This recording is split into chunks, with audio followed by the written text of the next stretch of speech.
believe we are starting with a public comments period tonight. So if anyone would like to come up and say anything, we're going to also repeat this at the end of the meeting since it starts at 5, and we realize that some folks may be at work right now who would like to come and join us and, might have something to say. So if anyone wants to, I believe the podium is over there today. So, I'll say nobody signed up with me okay, at this one. at this one, First, all right. yeah. And here comes, no, he works here. All righty. Well, maybe he has something to say. So, let's move right along, and where's my thing, public comment? All right, this is our budget work session, and Matthew is going to start us off and give us a nice introduction and take it from there. Good evening. I was thinking about what to say, and I made some remarks, so forgive me for reading from the remarks, but I didn't want to miss anything. Oftentimes, anger about government spending is real. The story behind it is often very wrong. And this workshop is where we begin to replace stories with facts. And I bet you're a bit like me. You want your government to run smoothly, efficiently, and without unnecessary interruption. And you want that done responsibly and at the lowest reasonable cost to taxpayers. And the good news is that can be achieved. And it comes with the hard work of good governance. I'd like to thank the mayor, the council, the staff, and the audience, either in person or online, for your time this evening. I've prepared these remarks, and because this is the kickoff of one of our most important items that council considers every year, the annual budget, I want to be sure that I capture that moment correctly, provide the right information, and provide clear direction for our budget process. Tonight's budget workshop is an important step in setting the foundation for our next chapter. While we will touch on projects and resources, this is not a meeting about numbers alone. It's about direction, priorities, and alignment. The budget is simply a tool that we use to translate strategy and values into action. At its core, the workshop is about clarity. And just to level set from the beginning, that means being honest with ourselves about what we can do, what we cannot do, and what trade-offs are required to deliver superior services and amenities both responsibly and well. So I'll briefly walk through what tonight is about, how we're going to approach it, and what we're aiming to accomplish together. So tonight, we'll focus a lot of our discussion and outcomes on the council's strategic plan. It may be helpful to briefly revisit the purpose of the council strategic plan. It was developed about 5 years ago as a document to anchor council direction, to help guide staff in crafting the annual budget based on council priorities, and to provide continuity and clarity for staff and the public. The strategic plan is designed to serve as a bridge between past and future councils and administrations, carrying forward what works while allowing thoughtful updates to reflect new perspectives and priorities. And tonight's workshop is designed to move in a deliberate sequence. First, I'll ask our staff to provide current capital improvement program or CIP projects updates. These are commitments that are already underway, have been previously approved by council, and the purpose here is shared understanding, so we know where we are. But before we talk about new ideas, it's important that we have a clear direction, a picture of what's already in motion, what resources have been committed, and what timelines and constraints already exist. Second, we'll introduce and discuss the town's updated mission, vision, and values, along with our proposed areas of focus. This framework is meant to ground our conversations in truth and not aspirations alone. It helps ensure that future decisions are intentional, lawful, and aligned with who we say we are and how we want to serve. Previously, there were 5 areas of focus. The current council offered updates to those during their retreat earlier this month, and our plan has been updated to reflect the new areas of focus. Those are promoting communication and engagement, promoting amenities, promoting resource stewardship, promoting public safety and health, promoting infrastructure resiliency, promoting staff excellence, and promoting planning and economic development. Third, council will be invited to share priorities, initiatives, and aspirations for the community. What matters most here is fostering an understanding of what you believe as a council is the most important items to focus on. Strategy does require choice, And it may be helpful if we approach tonight's exercise with the understanding that adding a priority often means that something else must wait, shift, or be reconsidered. The strategic plan that comes out of this process will be the foundation on which we, the staff, build the next budget. This session tonight is a working discussion. It's not a decision-making meeting. No budget will be adopted. No projects will be approved. The purpose is to allow the council some uninterrupted space to understand information, ask questions, explore trade-offs, and to clarify priorities. As we talk through those priorities, it may be helpful to keep in mind the scale of our organization. Jamestown operates with a very small staff and finite resources, which means that clarity and focus are essential if we want commitments to translate into results. Public input remains a critical component of transparent and representative government. And the council values hearing from residents throughout the budget process. This workshop's designed as a working session to give council the uninterrupted space to understand information and clarify priorities before the draft budget is presented. I want to say that the most effective opportunities for formal public input occur once a draft budget's available and our public hearings have been noticed and held. That's where comments become part of the official record and can directly inform final decisions. But as a representative form of government, we strongly encourage residents to share feedback, ask questions, offer insight by reaching out to the full council rather than a single member, so perspectives can be considered collectively. In addition, our staff are always willing to meet with residents to answer questions or provide information as time allows. The goal is not to only hear from the public, but to do so at the point where in the process the input may be most meaningful, fair, and effective. As a part of tonight's discussion, I will walk through the town's updated mission, vision, and values, and these are intended to serve as a decision-making lens. At your station, you'll see your strategic plan that's been updated. Thank you very much to Jose for updating that for us. The mission of the town of Jamestown is to create an exceptional quality of life for all residents and businesses by delivering superior services and amenities. Our vision is that Jamestown will be a thriving community with deep roots in history, strong commitment to the future. We're dedicated to a high quality of life for all residents of all ages by supporting recreation, education, and local businesses while fostering clean, beautiful, and safe surroundings. Jamestown is a welcoming community where neighbors are connected and everyone feels at home. We accomplish this by looking at our values, which are compassion and fairness, accountability, servant leadership, collaboration and listening, stewardship, innovation, and hospitality. Everything that follows, including our strategic priorities and the future budget decisions, should flow from these principles and areas of focus. By the end of tonight's workshop, success would look like a shared understanding of current projects and commitments, clear direction from council on priorities and desired outcomes, alignment around our areas of focus, and a realistic foundation for staff to develop a responsible, values-driven budget. Just imagine, with a clear set of guiding principles, we could create a town that's the best in the Piedmont, with a strong economy, great neighbors, and ample opportunities in a beautiful setting. This budget workshop tonight is our starting point. It's not the finish line. And with that context, we'll begin with staff updates on our current capital improvement program projects and move forward from there. I would ask our department heads to give a brief overview of their existing CIP items. We'll begin with Scott, then followed by Jose, Faith, and finally with Paul, who will cover items on both the general fund and the water sewer fund. And after that, I'll ask Jose to help facilitate a listening session that will help allow staff and the council to identify goals, outcomes, projects, and initiatives for the next 1 to 3 years. Jose will then record those in the respective areas of focus, and at the end, will facilitate the council's poll by using the dots that are at your stations to help determine priorities for the staff to focus on when developing the final draft budget.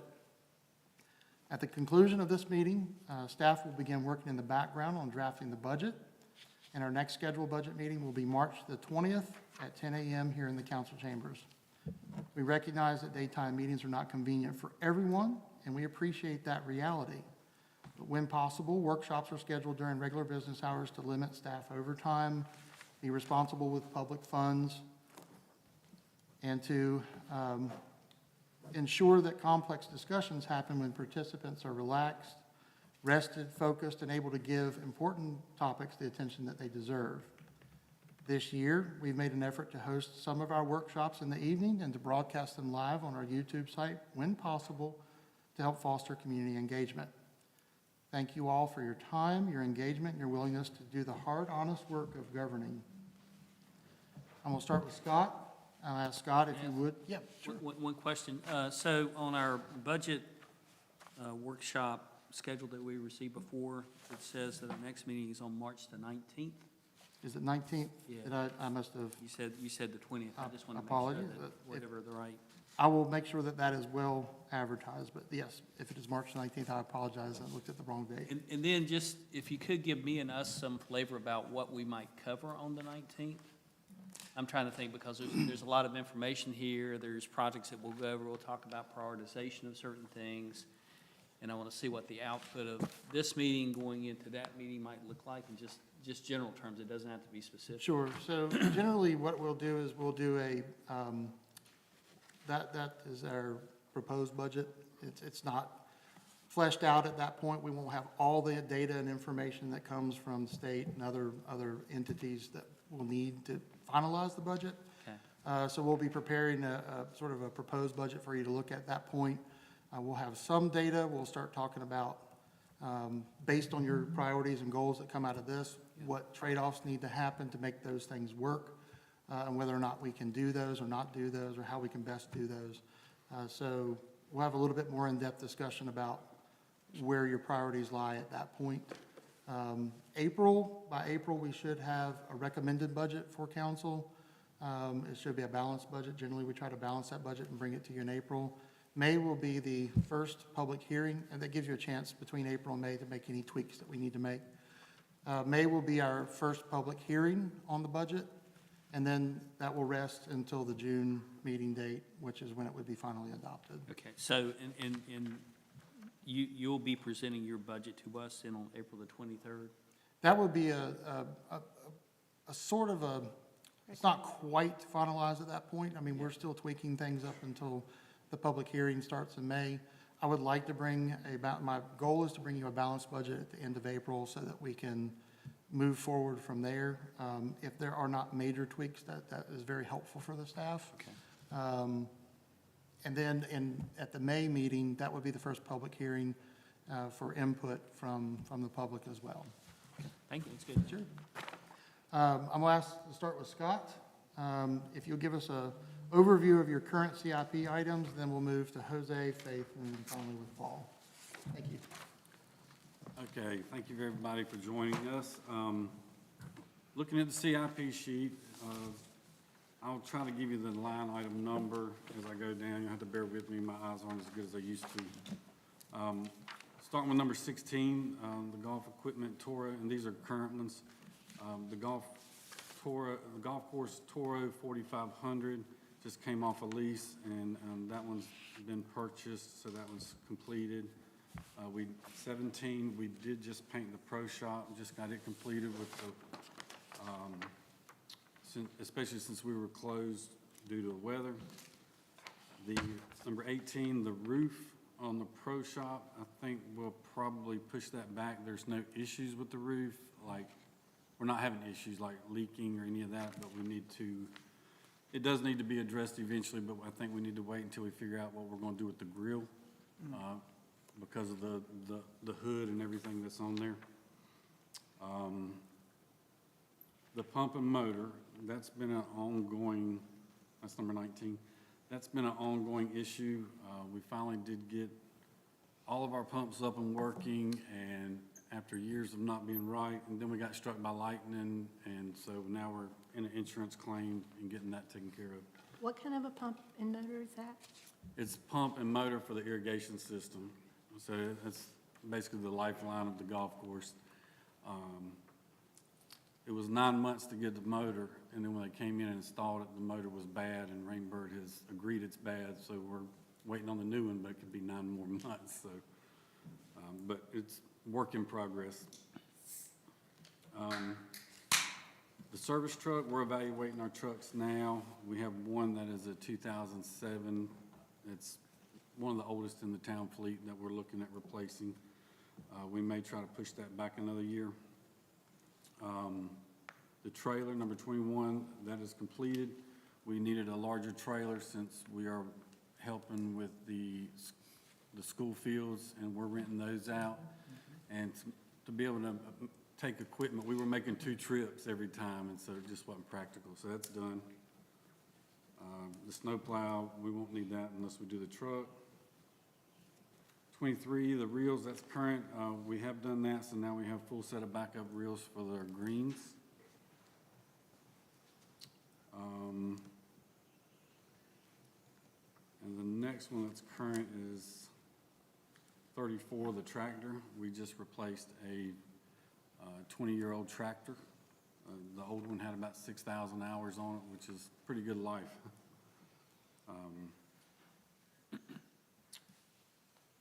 We've already replaced number 38, the concrete floors at Shelter 1. We did that in conjunction with some of the projects at around the playground.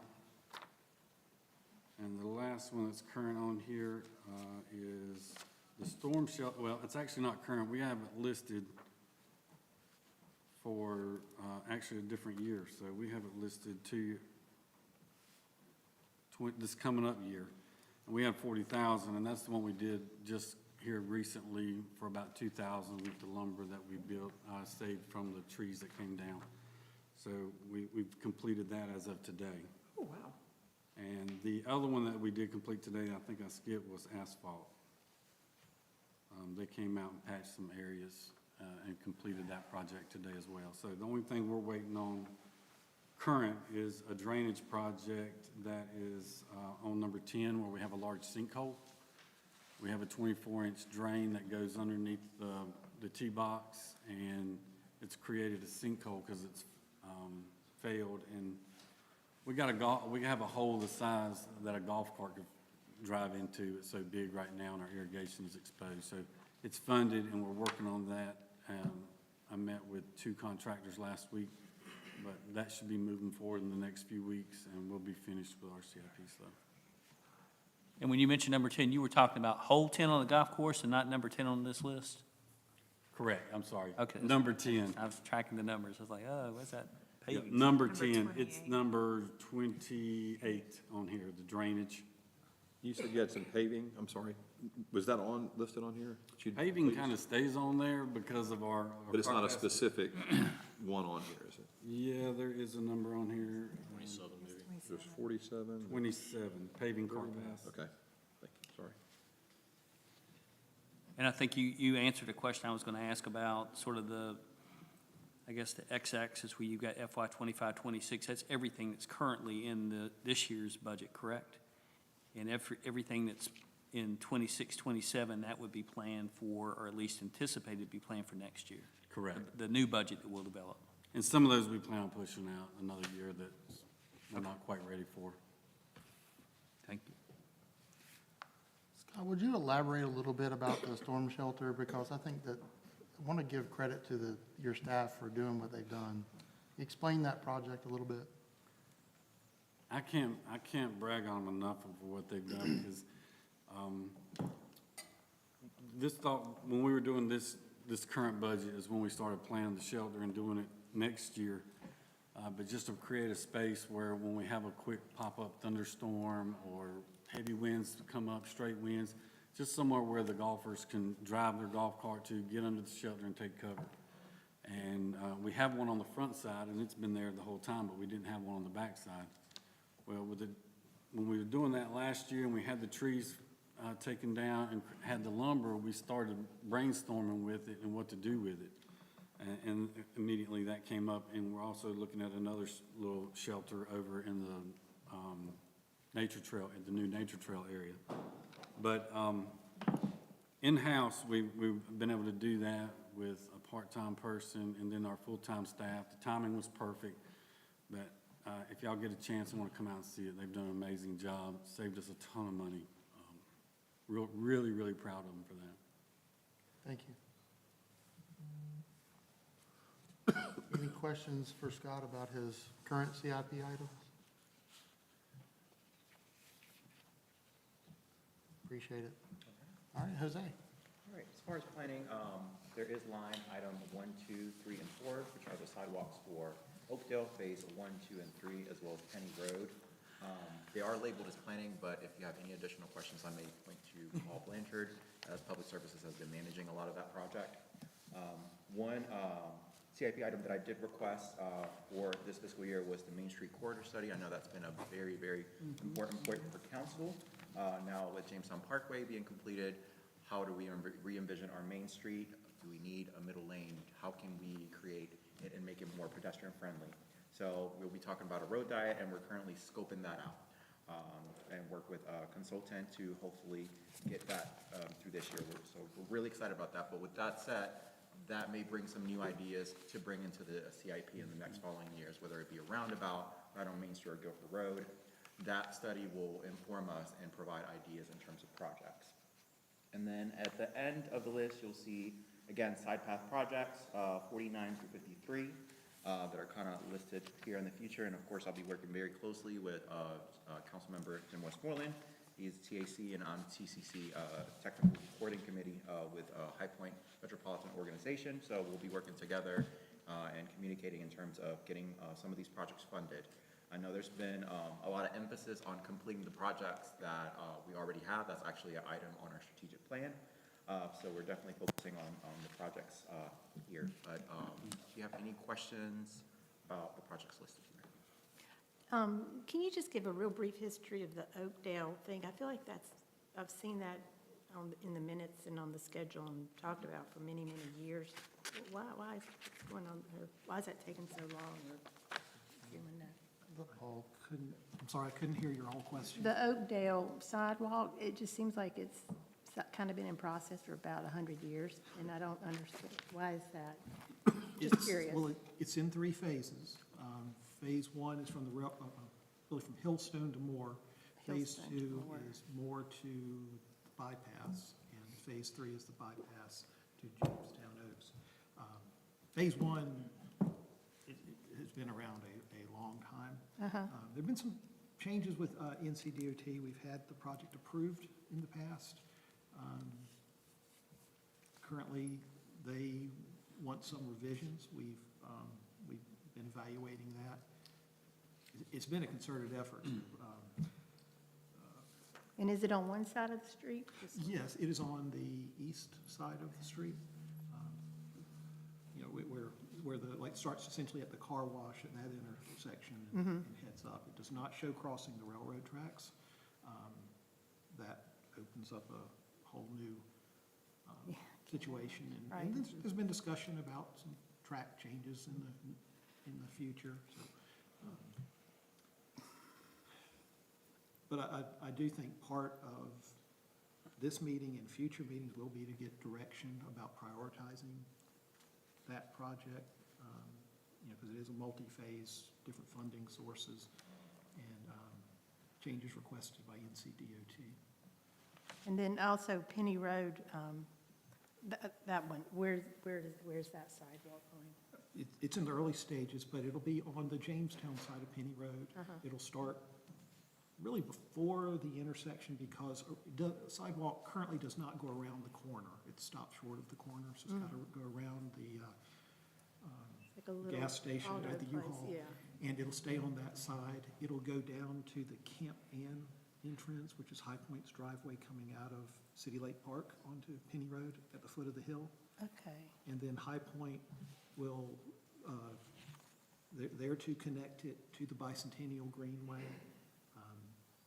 You know, we've had discussions with City of High Point. I think it was Dewberry and Davis was the consultant. And that project is future. We also have a water line project in that area. And I remember in the past, there was some discussion about doing the water line with the sidewalk or something like that. We want to get the water line prior to, it is on this year's CIP. We're in the Yeah. design phase of that project to get the water line put in also on the same side. We have an aging water line. We've had a few breaks. Hydrants have not been, we've had 2 hydrants fail on us in the last, I'll say, 8 years. age-wise, it's beyond its service life slightly, and Yeah. it has been problematic. But we want to get it done before the sidewalk. Right, right, okay. I think that's my question. So I had a related sort of, it's not really a question, it's more just a thing that when I looked at our sort of first High Point MPO TAC meeting agenda, there was sort of an outline of Division 7 funded projects, and it looks like all of these 4 projects are part of that MTIP.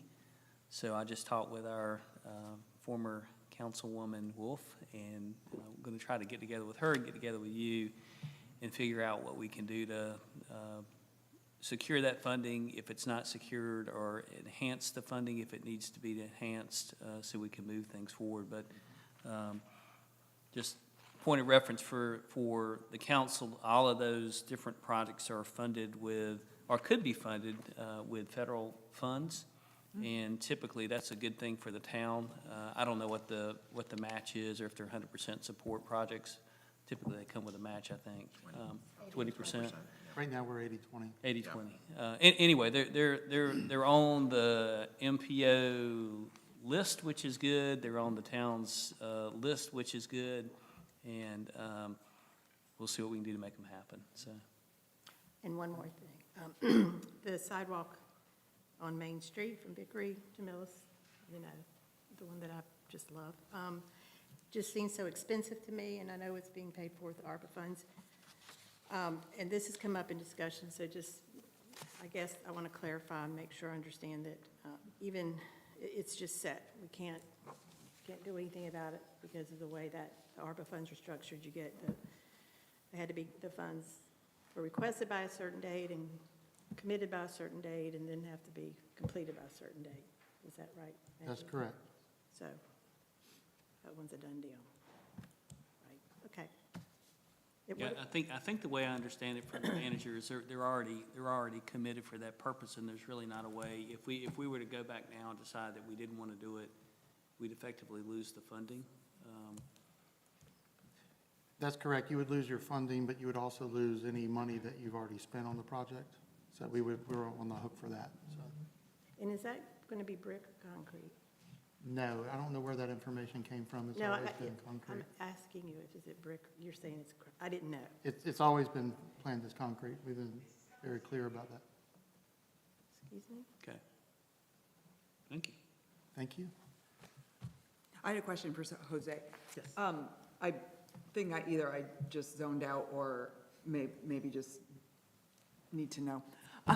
Where are we with the Main Street study? Like, I know you had said, so have we We received the scope. Okay. Yeah, a week and Okay. a half ago. We're reviewing it and we're kind of refining it. Oh, great. We're looking at other examples. There was a really good example presented from Siler City. I Oh, welcome awesome. council members to look at it. So we're looking at that structure. Obviously, will be fit to our town. And the geography of the scope is focused on downtown. That is our focus. So it would be from Dillon to either Main Street or T, to just include Town Hall. You have to include Town Hall. But that would be the focus of that area from that section. Okay. We're working on a scope, and hopefully we'll be working with that consultant very soon. Okay, awesome. You'll see presentations and public engagement opportunities pretty soon, hopefully. Great. Yeah.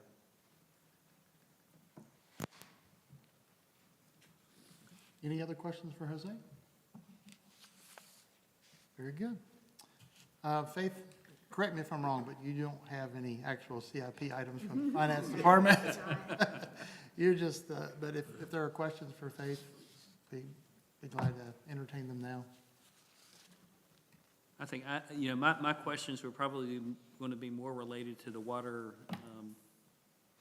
resources side of this, but nothing to handle right now, so thank you.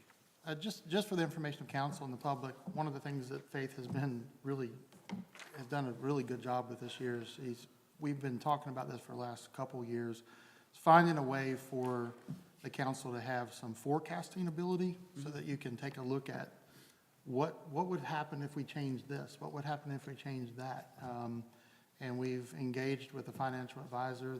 We plan for them to be here in March. And they will walk through the different scenarios. We won't have all the data, like I said, until probably about April. We'll have a good number of things, but we can start moving around things on the dashboard to see what happens if we add a project? What happens if we take a project away? They can also forecast based on development trends that we know that are going to happen, what they think that the, tax revenues will look like. So it's going to be a really interesting scenario for council to be able to see that. And I'm really proud of Faith for being able to source that. It'll be a nice financial dashboard that will kind of make it a little more hands-on. You can kind of see a little more real time with that. I'd been looking around for a while and finally settled on a product that I thought, one, was cost-effective, it's very cost-friendly. Two, it's not just a software that if you don't use it anymore, you decide you don't want to renew it anymore, it goes away. It's ours to keep. And that was one thing I really liked about it. And the hands-on that we get from First Try On, as long as we need them. So I thought that was really good. Thank you. I know, you've already touched a couple of things with Paul. Paul's departments cover both the general fund and the water and sewer fund. Okay. Those are two separate tabs, so the second page is your water and sewer fund. The first page is general fund. So I'll ask Paul if you would just run through your general fund projects first, and then we'll move into the water sewer side. Certainly. And back to item 7, which would be the East Main sidewalk up near Ragsdale High School that is out for bids. The hope is that we'll have a proper number of bidders to be able to open and present to council in February. Project is for bid. The next of our projects that are in this year's budget is 13, which are some of the small stormwater projects, which we've done maybe 8 to 10 small projects around town, ditch replacements, inlet replacements. We have 3 or 4 planned. I think at this point, we're somewhere in the 30 to 40% expended into our budget, which was $150,000 for those. Item 14, the snow plow. We already got this year's snow plow installed. It's ready to go. Good timing, Paul. Yeah. Yeah. Maybe. We're a little nervous for this weekend coming up. Item 33, the HVAC replacements at the fire department. We've not done that project yet. I think with the replacements, we're still looking at holding off on that if we can, since there's a possible larger capital project. The reason that's in the budget is because one of the units over there is original to the renovation, so it's like 20 years old or so. And we know that the life of the system has probably been exceeded, but we continue to do maintenance on it annually just to keep it up. But we wanted to have a placeholder there in the event that it failed. We have no intentions of doing that, and, because we know that there's a renovation coming. If we can make it that far, it'd be great. That makes sense. And those were my general fund items for this budget year. So I was going to go to the second sheet. Yeah, let me ask one question. Have we, know that the previous council, I think, looked at some kind of a stormwater grant-based program for individuals in the community? Has anybody taken advantage of that program yet? We have, we've completed one where we actually have 2 that we're getting ready to get on weather. We let weather and holidays catch us.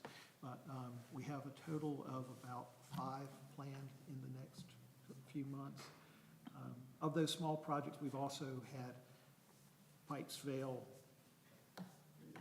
like in East, at the intersection of O'Neill and Royal, which that also would be a small stormwater project, but that ended up being a public entity, but we had a pipe collapse in the intersection. So we've probably done 5 or 6 small stormwater projects like that.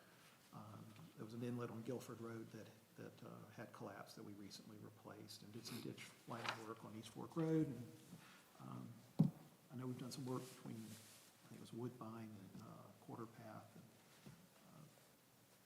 some of the off the beaten path areas that weren't draining. And that was like a cost share program with residents? Oh, the in Howard County? 70/30. 70/30? 70/30 plan, yeah. I think right now we have 3 under contract, and we've Okay. got a couple more lined up. We have some other projects that are larger, but that program does have a $10,000 cap. So, Yeah. there are a couple that, similar to the Golden Leaf project. Yep. We may look at alternative funding sources. Okay, thank you.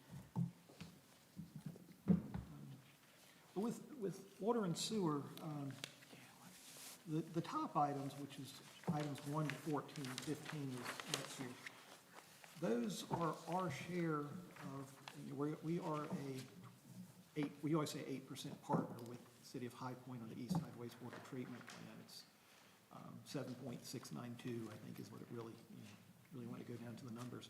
But that is our portion of upgrades that they have identified to keep the plant operating as it needs to. So that's work that's already ongoing there, right?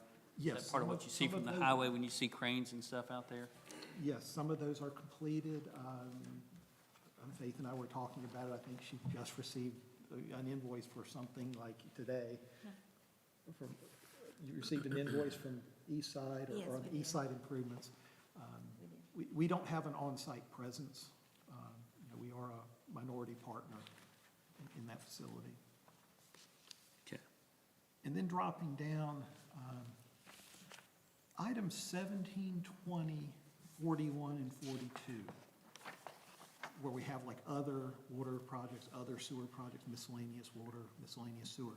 Those are, that is money we set aside for either breaks, like hydrant breaks, a water line break like we had on Main Street within the project scope that we have, or where we see we've got a valve that's failing, that isn't going to be a large project. So that's where those 4 items come from and what they're used for: manhole repairs, valve replacements, very minor repairs. And I believe in water, we have expended most of our funding this year already, and sewer, we're right around 50%, I believe, at this point. Dropping down,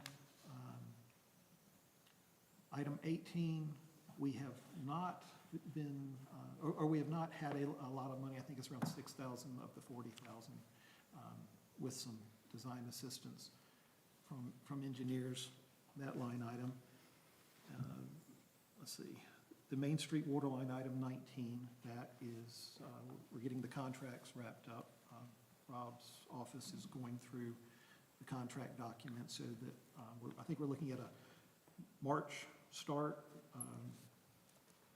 And Matt has, we're going to commit some time to talk to the customers, the businesses in the area, so that we can look at, and you've also, Jim's also helped with the transportation plan, the traffic plan. Dropping down to 21, we have started the design on the Penny Road water line. See, the next active project is 25, the cured-in-place Bull Run sewer. We have a meeting set up with the contractor. We intend to work with in situ form again. We felt like they did a great job when we had the very, we had a significant problem crossing Deep River.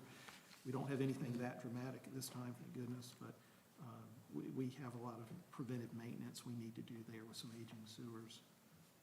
So tell me a little bit more about that one, cured in place, Bull Run. What are you doing there? Cured in place.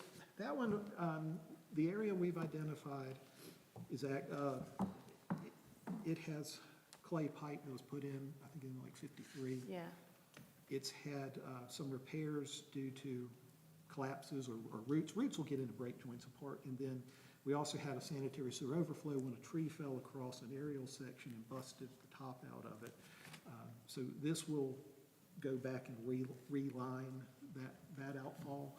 We don't know the limits. We're going to meet with the contractor, but we have what we feel is very good access there because Duke Energy built an access that traverses our sewer easement back when the bypass was going on. So hopefully we won't be spending near as much money as we had on the previous project on the access. We want to be buying sewer, not yeah. the spending money on a gravel, which you have to, because you have to get like an 18-wheeler in there to a refrigerated truck to bring the product. But, Can you explain briefly how that product works? yeah, generally what they do is, they may do, say, one segment of sewer at a time, which is typically up to 400 feet. They'll open up a manhole at each end. They have to go cap it before it gets to the uphill one and pump that sewer around it during the time they're working. They clean that area, camera it, document it, look and see if there's any internal repairs that are significant. And once that's done, they essentially have, like I say, a 400-foot-long sock that gets pulled through the pipe. It gets inflated. It can be done with hot air, hot water. There are different methodologies, but it'll fill up the interior diameter of the pipe so it goes across all the joints. So you no longer have joints. You have a continuous seam. You're not going to have leaks. And they come in thicknesses where you could do a repair. And I think it's about 15% more. You get one that's really a structural pipe, which if the old pipe weren't there, it would be adequate. We've always elected to go to that level because it makes a lot of sense instead of worrying about a piece of equipment traversing or collapse. Is that the slip line when I see that? It's really cured in place, and I'm bad about saying slip line, but Okay. technically that's considered cured in place. Yeah, It's an excellent rehabilitation method. okay, thank you.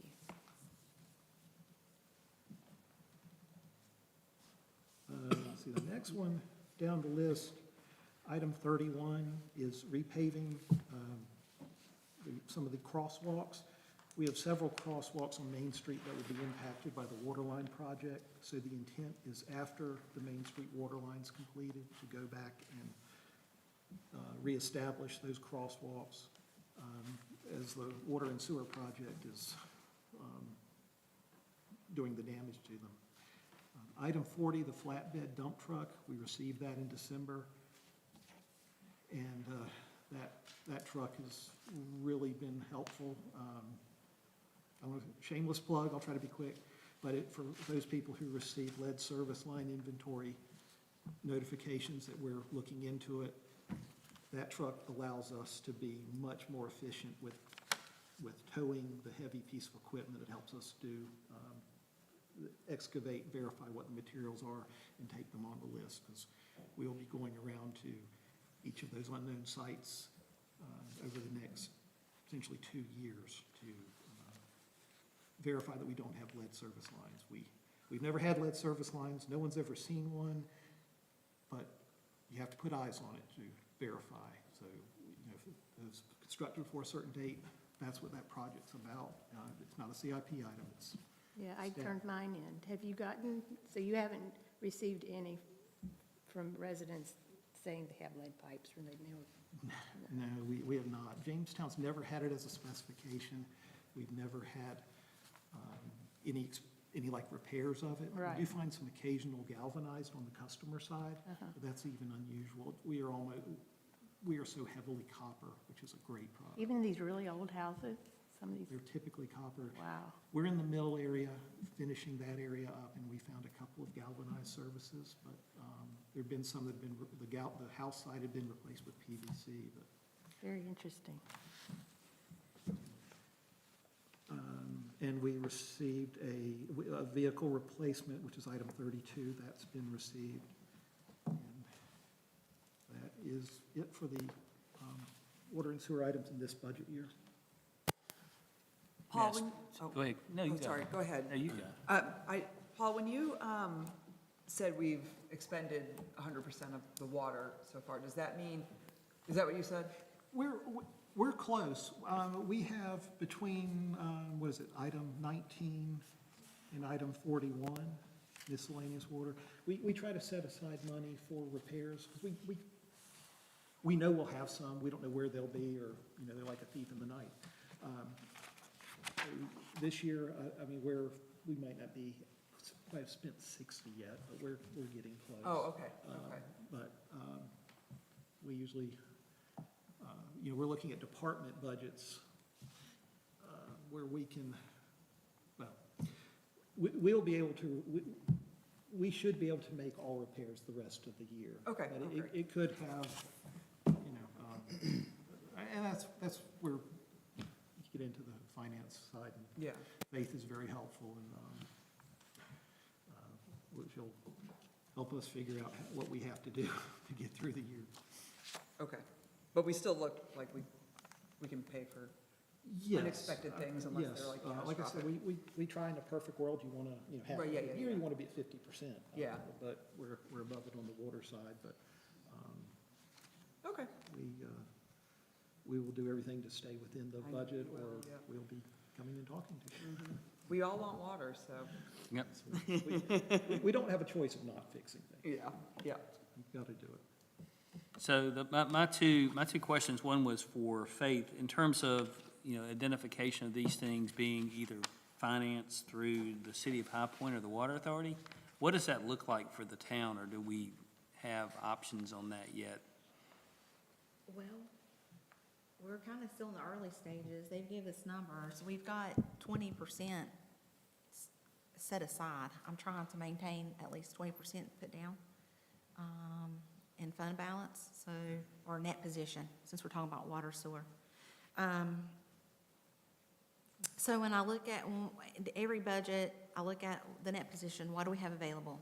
I reserve 20% so that we know we've got that to put down for the PTRWA.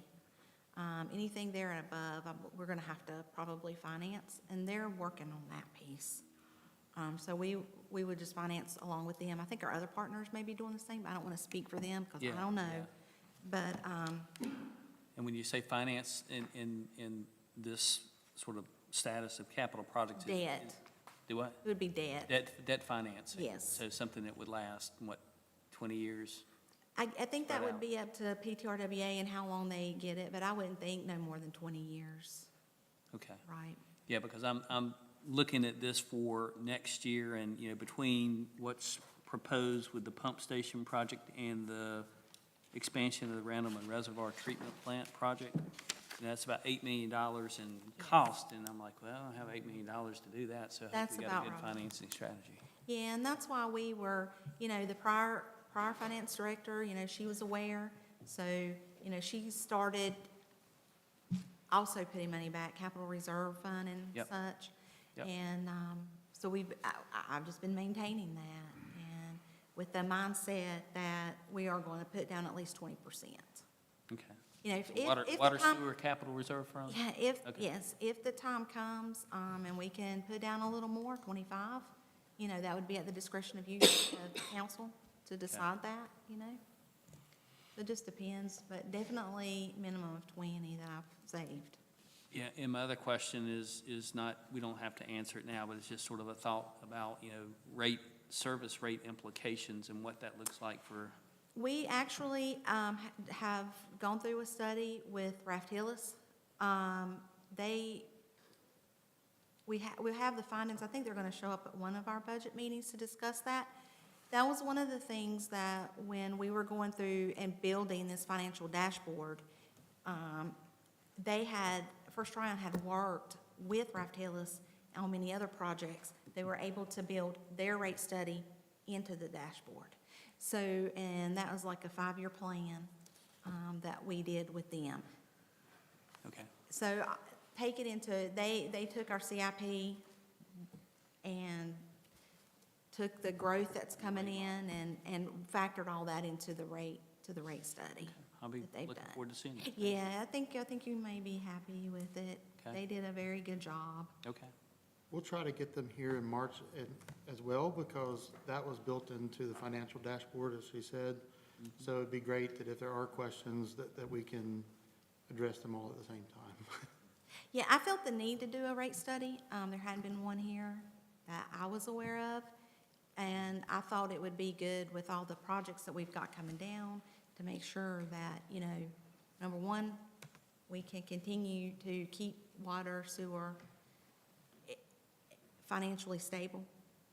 And two, we want to be fiscally responsible and also be, reasonable with the rates that we charge. So it was a good time to do the rate study.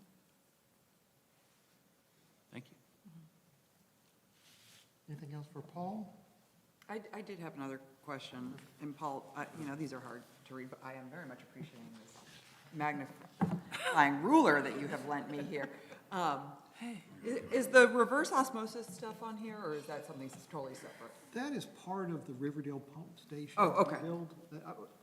Sorry, Ooh, none of them. I just got the expansion of the Randleman Reservoir. I need one of those, reservoir treatment. Okay, But that is why it's broken down over 25, 26.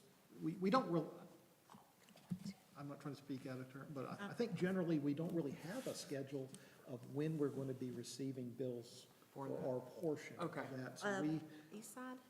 no, for PTRWA. PTRWA. Oh, yeah, no. So, okay. so we looked at the estimated total we had and tried to spread it out with some assumptions, knowing that it's a multi-year project. Okay. I just knew Yeah. that would come eventually, so.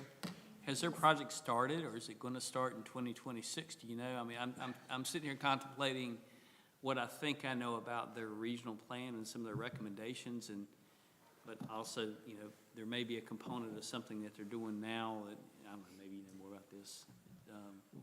And this is more about upgrading the plant capacity The and existing plan. the existing plant. Okay, okay. I don't, Have they selected a contract? I don't believe so. We haven't I will say stayed into that. that I try to build in the budget every year, some funds. Yep. As a placeholder, just in case. They're like, oh, by the way, we're gonna invoice you. So I do try to build in, this year, I think I did $1 million, because I just wasn't real sure, when they're gonna start billing us. And so I'd rather have it in the budget than not, because then I'd have to come up with the budget amendment, so. Okay. I just go ahead and build in some of that 20%, But what we don't use, it goes back in to the fund balance, yes. Two components to the plant expansion. There's a capacity, there's a treatment component. So we will participate in both of those efforts. And part of the Raftellus rate study was to make sure that we were charging correctly and that we were being good stewards of our resources going forward. So we wanted to make sure that we were capturing that accurately. And for the treatment portion, do we know yet if there'll be any settlement money or anything? It's a great question. Just to make that very clear, we don't operate the plant. And Greensboro and High Point do operate water treatment plants. Right. PTRWA operates a water treatment plant. So when we talked about those class action suits, Yeah. we talked to the town attorney, they said, look, you don't have standing to do that. You don't- Yeah, I you see, can't yeah, join. yeah. But we are, as a partner of PTRWA, they joined into that class action suit. Oh, okay. There have been some settlements. I don't think they've completed all of the settlements yet. And when that happens, I'm assuming at some point they'll start to get some money in. Okay. Which will go towards that project as well. Okay, I didn't know if that would help defray cost at all. but- It will, depending on what they get. I don't know. Yeah, what- right, It will. exactly, yeah. Okay, So okay, It's a large project. okay, yeah. and that's where they're suing the manufacturers of the PFAS. That's correct. All right. I think I stepped on Scott's toes Oh, by asking you to talk about the project that the guys did. We may have missed the Cardiff and ARP projects that you guys are doing. You want to give them a quick update on what those projects look like with the playgrounds? Yes, so currently we have 3 active grants. We have the Cardiff grant through the Parks and Recreation Trust Fund. We have the AFP grant and AP grant. Do I get those right? Yes. Okay. The AFP is accessibility for parks and AP is accessible parks. They just changed the name. Same grant, different years, new name. Exactly the same. We were fortunate enough to get all 3, and we've currently been working on the Cardiff grant. We've had a few hiccups with permits and getting, we had to do an erosion control plan. We did get word last week or week before that that's been moved forward, so we're waiting on the county now to finish getting the permitting done. And the shelters are on site for the dog park and the one that's going to go behind the basketball court. So those will be going up as soon as we get the permits. And then the only other portion is to complete the dog park, which all the equipment's in, we have it. We're gonna install that in-house. It's just a matter of waiting on the shelters to be completed. And then, of course, the volleyball court, and then we'll be done with that project. The AFP grant is the bathrooms that's gonna go right beside of the playground. That's the AP grant, okay? So that one is in the design phase now. I did hear from the designer early in the week, and they're about 95% complete, so we should be having that going out for bid pretty soon, actually. And the AFP grant is the playground, and we're in the process of closing that one out, so that one would be completed. So we're close to completing the part of, we are completing the AFP, and we're just now starting on the bathrooms, but we're moving forward. What's left on the AFP for the playground? That's the playground? We're closing that one out. Okay, so that means it's done? Yeah. Okay, I was like, oh, is there something still not fun? Okay, great, awesome. So we did that one, we did pretty good on that one. What do we have left? $184 left. Well done. We- And some change. Yeah, we'll use as much money as they want to give us, and we got it down to within $200, so that was pretty good. Yeah, all right. So Scott, the dog park, that's gonna be done in-house, so that means our, Yeah, our staff Staff will be will be installing doing the that? equipment, yes, ma'am. And hopefully, if we have some funds left over through the grant, by us doing projects in-house, like we built the nature trail. And we built some other areas along the nature trail. We did a lot of those installations ourselves instead of paying somebody to do it. And if we have some money left over, we'll hopefully be able to beef up a couple of those little areas or add a shelter or a bench or something and take full advantage of as much money as we can. The staff's gonna do the volleyball court too, so Yeah. that'll save a lot. okay. Thank you. Thank you, Matt. Before we move on, I do have one request of council, and that's that I had sent out some information. Our lobbyists would like to come and start with setting a legislative agenda with the council. I proposed February the 13th, either 10 to noon or 1 to 3. And I didn't know if there was a preference on that date or consensus that I could gain, not a vote, just a yay or nay. What were the times again, please? 10 to noon or 1 to 3? I can do both times.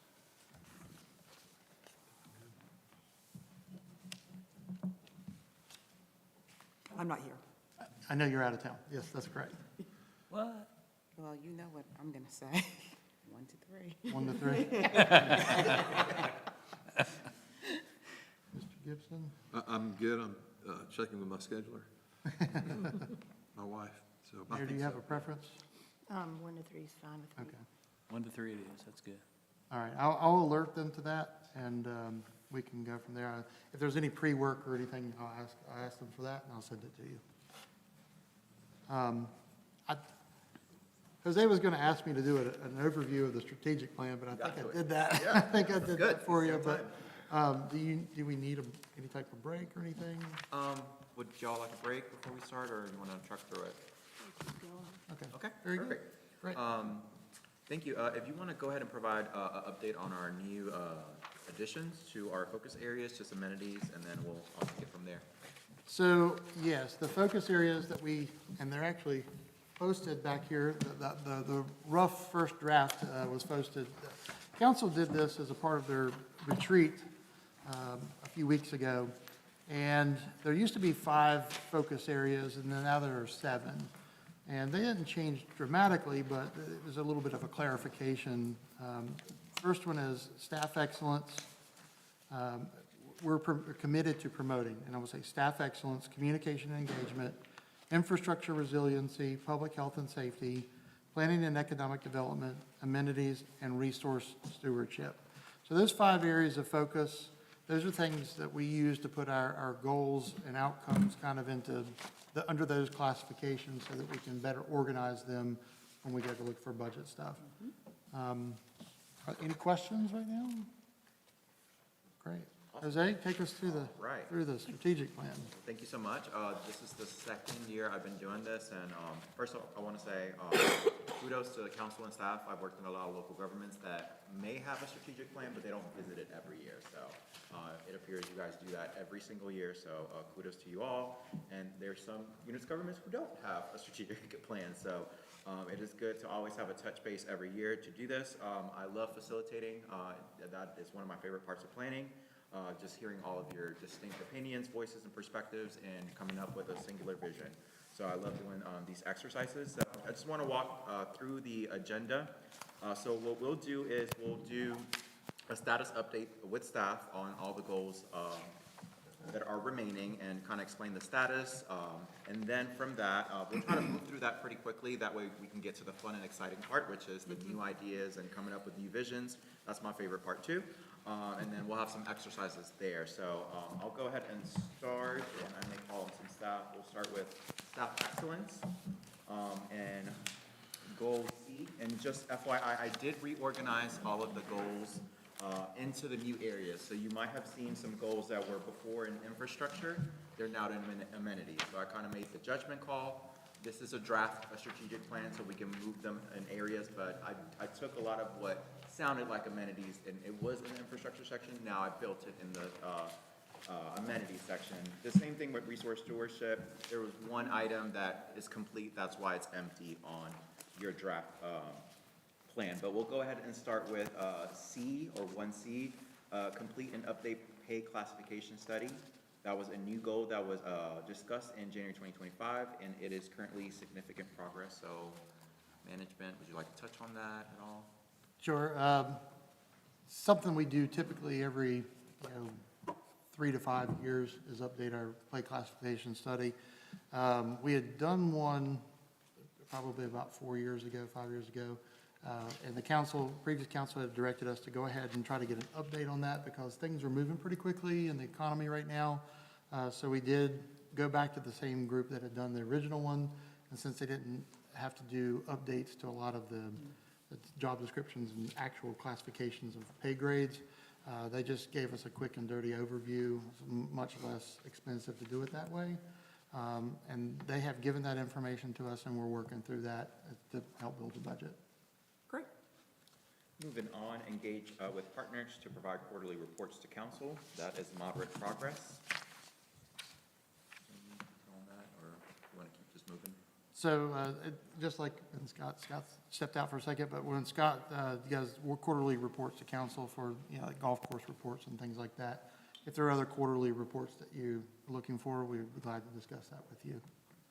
Sorry, I do have a question about Sure. the classified pay study. When will we see results from that? So I can send them to you Okay. shortly. I'm not in a rush. No, I was just, Yeah, let me- I know you're going through them now. I want so to just make didn't know sure when that we see it. there's, we just met on it yesterday. Oh, So okay. let me make Yeah. sure that they're complete and final from the consultant, and I'll give them to you. Okay, great. All right, moving on, further develop music in the park and other town-sponsored events, and I know Scott just walked off, so Matt, if you want to sub for him. I'd be glad to have been involved with music in the park for a long time. We've always focused on music in the park as one of our premier events for the Red Miller Park facility.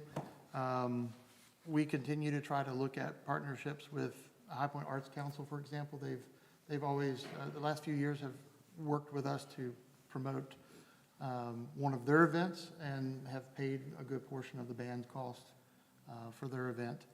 And we have parsed it down a little bit here in the past just to try to save a little bit of funding. We're open to discussions on music in the park going forward. And as Scott and his staff have already started planning for that. We already have several bands that we have contracts with. So be glad to answer questions if you have them. And there's Scott. And there's Scott.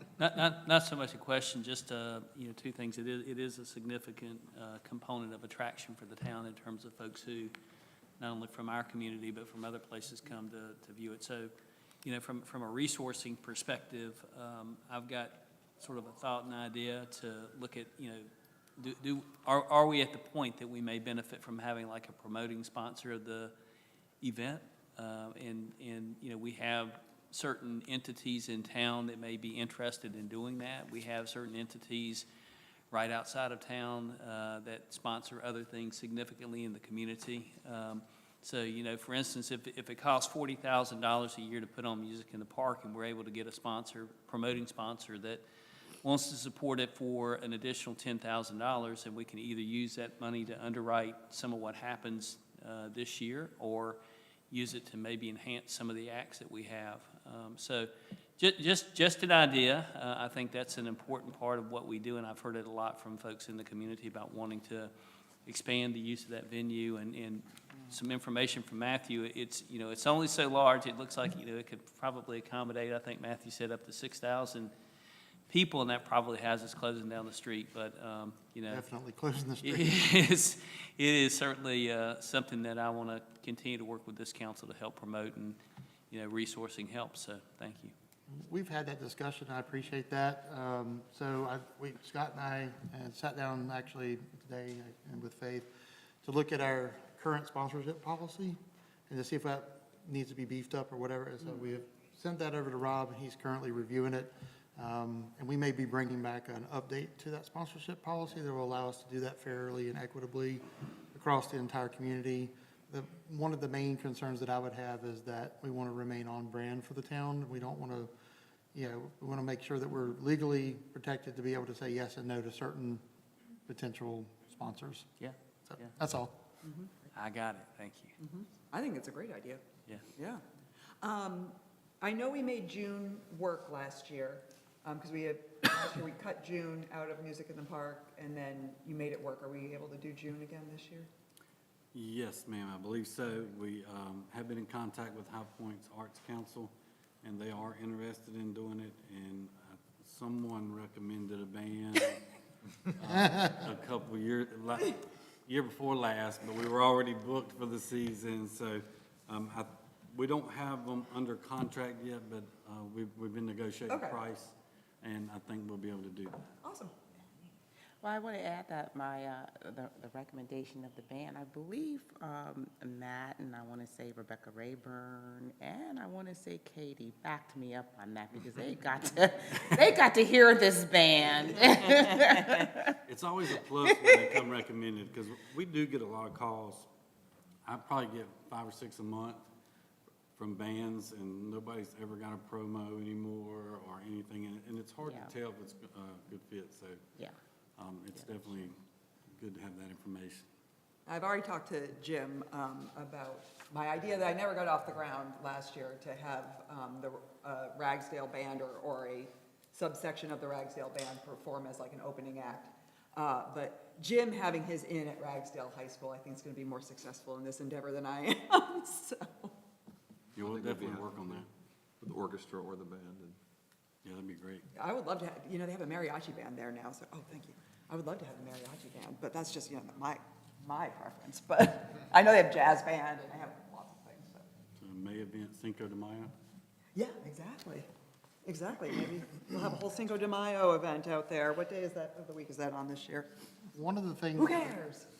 One of the things we've done in the last couple of years, we've had the North Carolina Revelers Orchestra come. And they were fantastic. They were well received. And they told me that they do a really big Christmas event, that they can do a lot of Christmas music. But outside at Christmas is it's not always 75 degrees like it was this Christmas. Right. But, if we could maybe partner with the school to get, I don't know if we can get access to that and maybe co-sponsor or do something together with Ragsdale or, Southwest, that we could use a facility. That might be, something that we could do sort of something different. Something Yeah. different we could do. And Jim, you and I can talk, because I know when I spoke with Noelle Keener last year, she really was very interested in us using the school, and actually invited us, and it never worked out, but invited us, and we can still do it, to actually do a meeting or a retreat or something at their media center, so that we can, be there and see their school, and the school can see us, and so I know she's interested in those kinds of partnerships, so. Thank you. Awesome. Moving on, scheduled work session to discuss town goals and role in marketing opportunities. What does that mean? So over the past few years, we've had different discussions about, branding and marketing and ways to promote the town as a whole. We've done a video, those types of things. We haven't had like a special work session where we just talk about branding and marketing. I know we talked a lot about during the retreat about maybe seeking out somebody on the staff level that could fill that information and communications role. And that's why it's still less progress, is because we don't have anybody devoted to being able to do that right now. So it's something for us to continue to talk about at the council level. I think that's always going to be a challenge, not having a dedicated person towards communications or marketing, because then it's just going to be kind of heaped on to somebody else's full plate. I think it's still a really good goal. It's just, how do we do that when it's obviously an add-on assignment to someone without having a full-time communications or marketing, or however you want to reference those? Yeah, I think you public officer was the term you used. I like that. Yeah, Karen, I was going to ask, is there a possibility of getting, estimate of, if we were to get a public information officer, what the cost of the town would be? Like, how much that position would pay and the benefits and kind of what our all-in for that kind of position would be? We would poll various other communities around us, same size. Yep. We just look at the general area. Yep. And compare salaries, and then we would try to establish something off of that. Okay. Can we do that, or? So, yeah, we actually asked Okay. the lady who did Oh, good. the group that Study. did the salary study. Oh, okay, to give good, us good, some good. feedback and information based on the comparable communities for us. And she did return us a range of salaries. Oh, okay, great. And we're actually working internally, to be honest with you, about ways that we can be creative in fulfilling that role. So give us a little bit of time. Yeah, sure. On that one. Yeah. See what we can come up with. But please jot that down. That could be one of the goals. Yes. Okay. Jot that down. We jot. Yep. All right, moving on, and I'm gonna try to speed it up a little bit, that way we get to the fun part. sorry. So develop, this is kind of a good segue for the marketing one, and in the way that we also kind of lack capacity for this one. It was a new goal established January 2025, develop and offer senior citizen programming and resources. It is currently pending and deferred, and maybe that could be an added responsibility to that communication officer to network with the community and have senior services, so. And that is a priority. As you see to the left, the leftmost cell, you see a star, and that means it got the most sticky votes, or near the most sticky votes, last time we did this. Moving on, research and implement improved communication strategies between the town and citizens. That was a new goal, and now is moderate progress. Who wants to speak on that? I can talk about that. One of the things that we did with our current website is that we really wanted a mass communication tool. And one of the reasons we chose the web designer that fulfilled that is because that they could offer a mass communication tool. We wish that more residents would take advantage of that. You can sign up for text alerts or email alerts or both. Got mine Actually today. You get both. About the closure on Monday. Yeah, so, it's very convenient. And we can blast out information to the community. Anybody can sign up for that. And it's very helpful, like, that's where we're gonna be putting a lot of our efforts in. Like, if we do have significant weather that impacts Tuesday and Wednesday's solid waste collection, it'll go there.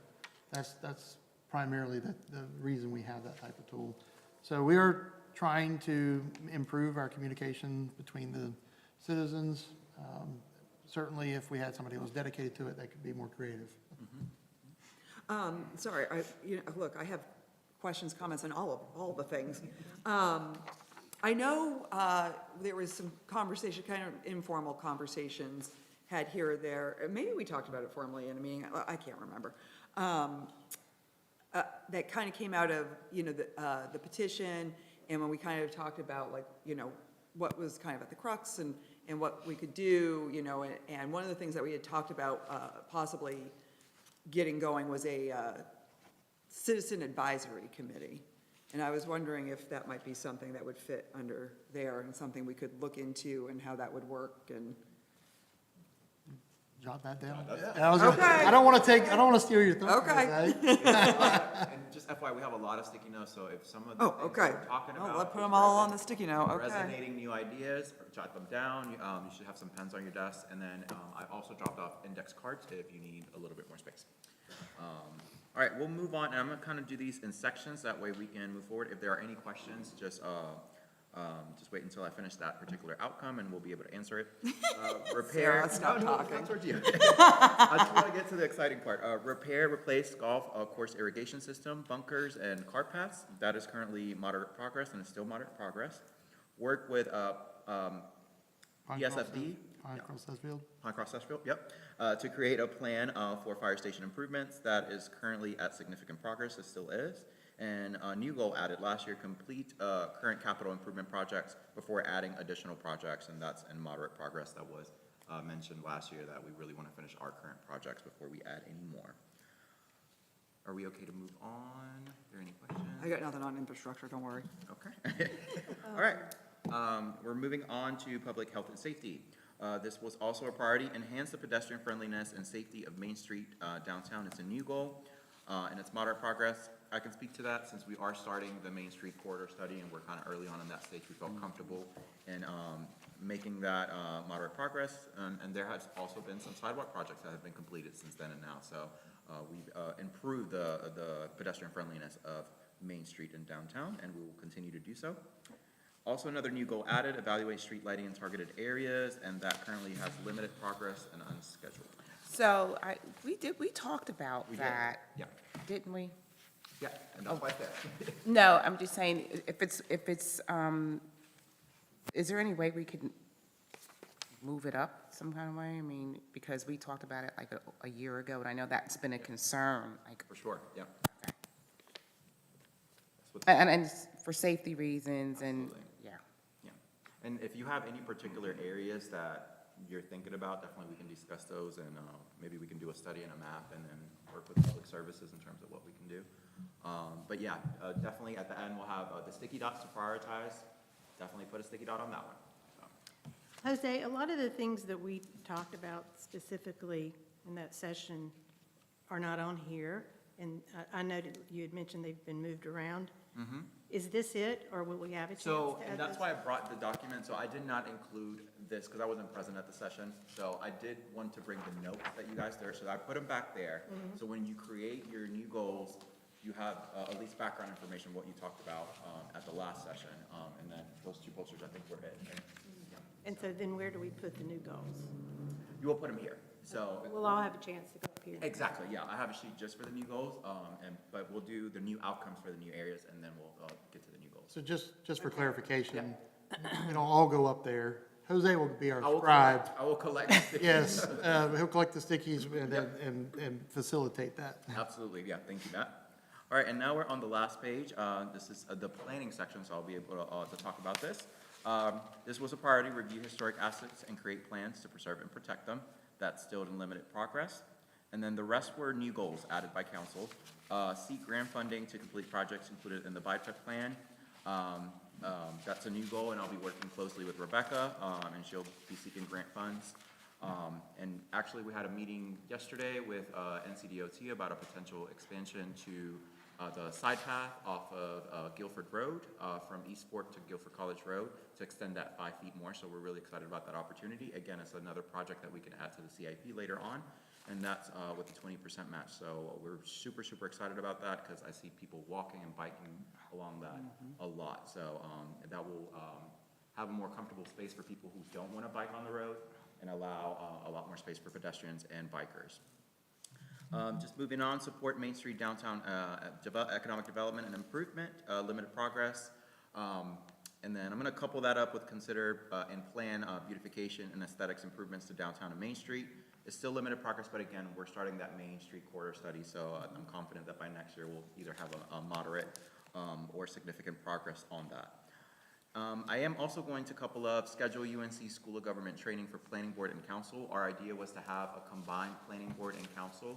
It is very rare that you guys meet at the same time, so that's a good opportunity for y'all to receive the same information, and it's also cost effective of the town. So we've already conversed with UNC School of Government staff, and we earmarked early 2026 to do this. So we just got to schedule the date, and they will drive up here to do an intro on planning. So what are we trying to get out of that? It's a planning 101. Pretty much 160D overview, what towns are allowed to do, what you should consider for rezoning. And then also, we would do a special section on short-term rental. I know we had that discussion, so it's gonna double up as a planning 101 and kind of a information dump on short-term rentals and maybe examples of what other towns have done. So just check out for your calendars, you'll get that soon. And moving on, discuss and work toward oatmeal redevelopment and improvement that is still in limited progress. Obviously, the mill's still owned by the owners, and we have very limited capacity in terms of what we can do. But we've been focusing on code enforcement specifically for the residential structures there. And we are willing to work with the owners and a developer if they're interested in developing the property. Any questions or concerns regarding that? No, the only thing I was sitting here thinking about is item C, as we've talked about Main Street, there's a couple of things that come to mind. One is just sort of general attention to detail regarding existing maintenance and sort of cleanliness of the corridor. The second thing had to do with more of a focus of how do we work directly, I guess, as a town with JBA to help, promote an even deeper sort of level of understanding about our existing businesses. It may be more of a marketing communications kind of thing. Yep, absolutely. And actually, that maintenance and beautification was a big deal. I mean, we spoke a lot about it, especially the main roadways coming into town. And we talked about some signage and exploring partnerships with, or even I think there was a discussion about a business league, possibly even something in addition to JBA. Absolutely. Also, you and I talked about probably about a year ago about possibly the packets for new businesses and maybe something Yeah, that we can a few months ago, yeah. implement or maybe talk to JP. Yeah, I want to talk a little about that. There was a conversation that Councilwoman Pam brought that she would like for y'all to be aware of new businesses, because a lot of the times it doesn't require a permit for a business to open up. If they're not changing their sign or they're just refacing, we may not know. But when we do know and they come ask questions, whether it's utilities or signage, if there is a way to inform council, hey, we have a new neighbor, that way you can all support and talk about the new business. And so the idea that I brought is to come up with a business packet, like a welcome business packet. Anybody who's starting a business in Jamestown, because they always call zoning, they always call the ladies up front for utilities, we can give that to them, and that will have sign regulation information. When you need a building permit, contact Guilford County, JBA contact information, and then while we send that, we will CC that to the council. That way you guys are aware that we have a new business in town and you can welcome them. So I'm currently working with Gordon Holter, our planning tech, to develop that. So we have kind of a rough draft, and hopefully we'll get that to you soon. Oh, thank Yep. you. Yeah, thank you. And I apologize, can I ask one quick question about this, the study that we're referring to, the money that's going to, I guess it's the beautification and the planning for the downtown area, is that correct? It's mainly transportation related, but part of the study will talk about land use. It will talk about beautifications. Is there enough space for trees on Main Street? So it's not just transportation focused. Right, and I guess what I was getting at was kind of taking it a step higher and looking at a plan. We have a plan for beautification, a plan for the transportation. Yep. What's the plan for development? Although we can't say you can or can't do this, but is there a bigger plan for, instead of saying Sort of a vision. this, a vision for Right. what we want the whole thing to look like in a 20, 30, 50-year plan, as opposed to just saying, okay, we'll do this here, and then 10 years later do that there, and the two don't really mesh too well. Yeah, that is an option. We could pursue a downtown development plan, definitely I jot mean, that. that might be a bigger Yeah, yeah, expenditure, but absolutely, but I think it's for, really like a good, Susan said, a vision of yeah. I what the think, whole thing will look like when we're long gone. and at one point, Jim had talked about including even a look at the factories and the contamination, the properties, and that would also be part of the planning and, and impact our decisions. I like adding that component to this study. I think we should really. Right, yeah, if y'all can jot down those ideas, that's great. That's definitely an endeavor planning can handle. And that's it for planning. We're gonna move to the new areas, which are amenities. Again, these goals were in the infrastructure section. I moved them to amenities because they sounded very like amenities. So increase internet capabilities at town facilities that is currently in significant progress, and it stayed in significant progress. Evaluate and plan for overflow parking at the Charles Turner Athletic. That is currently a limited progress and is still limited progress. And the next 3 goals were new, added last year. Seek grant funding for Jamestown Golf Course improvements. That's limited progress. Evaluate options to fully utilize the grill at Jamestown Golf Course. Limited progress. And construct bathrooms at Ren Miller Park. Limited progress.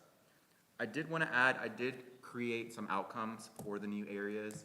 Our first exercise would be to get outcomes from you. I just created very general outcomes based on the title of the focus area. So that will be our first exercise, if there are no other questions about the current goals. Okay, wait a minute. These are our current goals? I thought they were, or were they last year's goals? Explain that to me. You're talking so fast. No, that's fine. Our current goals, I mean, will always be on the next year until they get done. Right. Or unless they're removed. So now what we'll do is create outcomes for the new areas, because we weren't at the meeting, the workshop, and I found out that they're new areas, so I created outcomes. And now we have to create 2 new outcomes. I did just placeholder outcomes.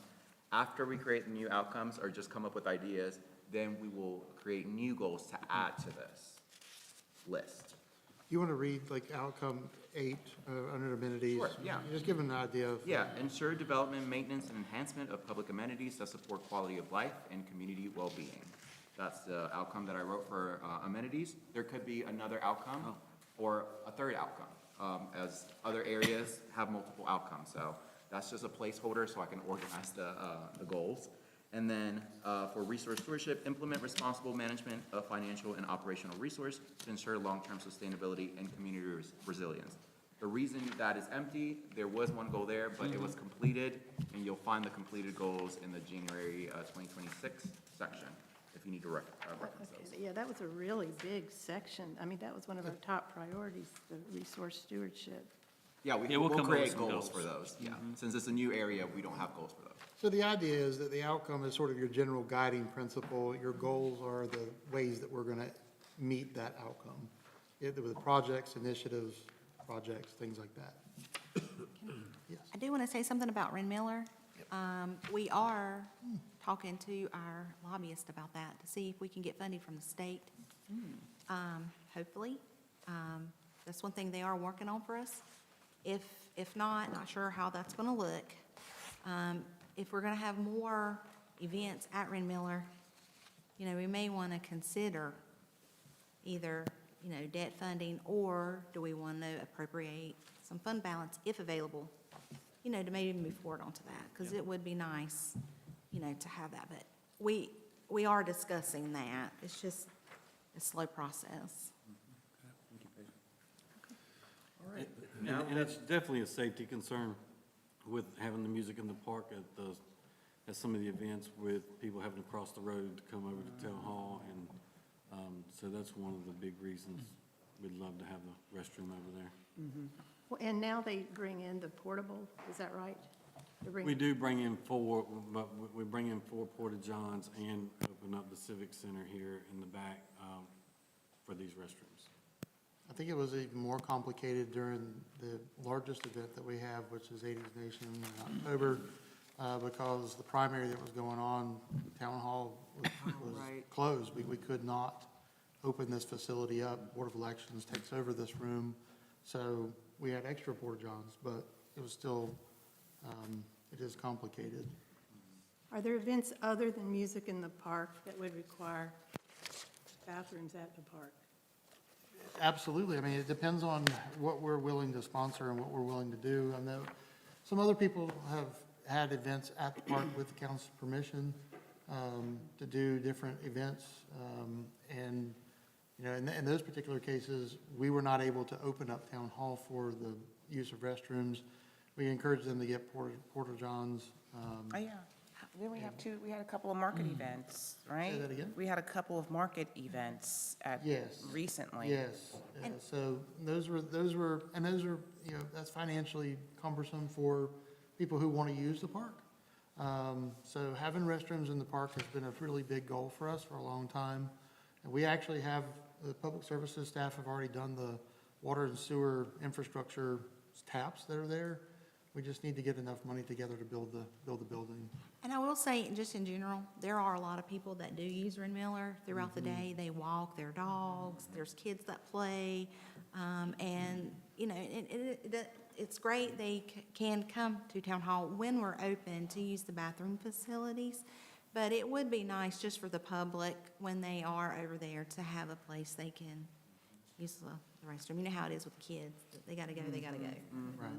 And so this would be a standalone building, is that right? Yes. Yes, it would replace the little kiosk that's currently there. We have some rough designs for that, just so we can get a rough cost estimate for that.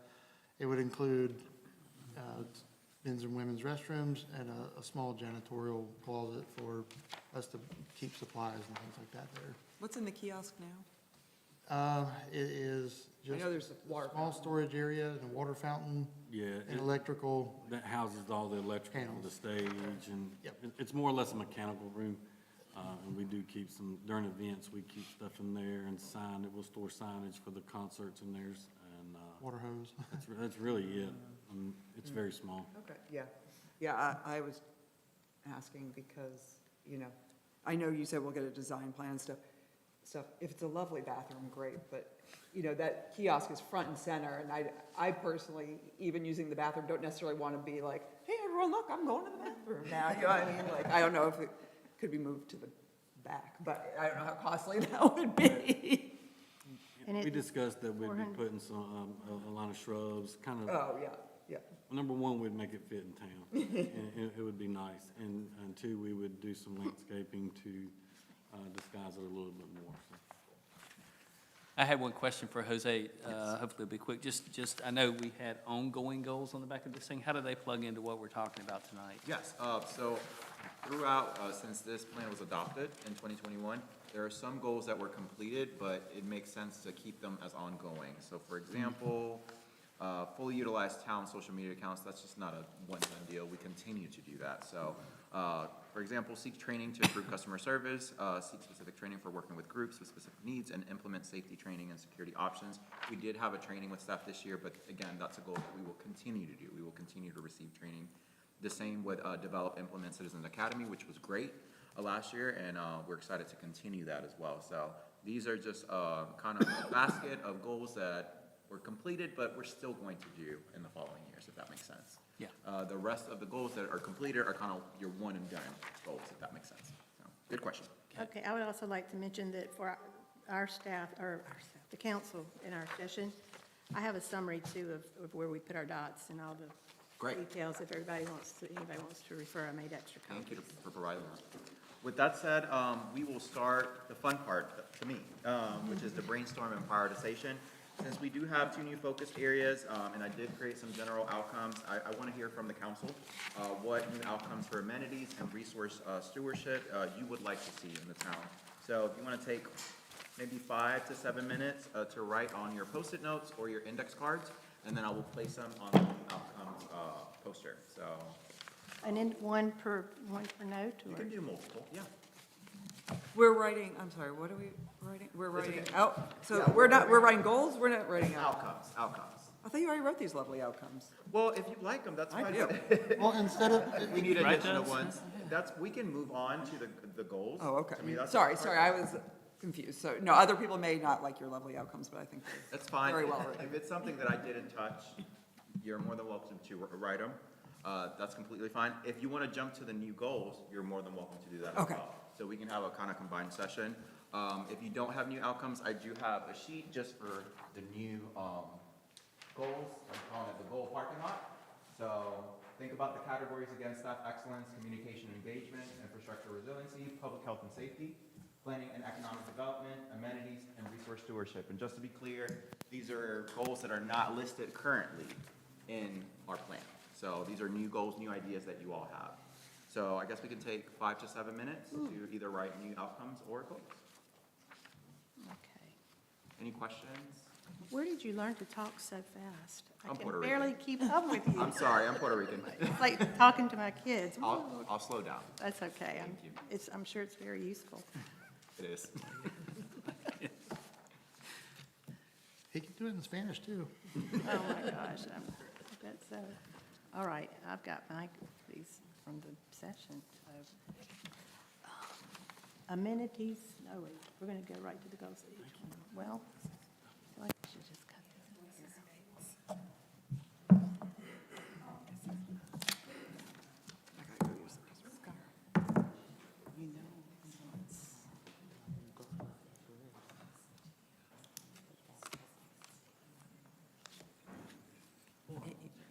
Evaluate options to fully utilize the grill at Jamestown.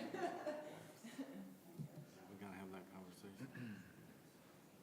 We gotta get that going, because So that's on here, so I'm gonna put that, I want that to be, I really wanna put that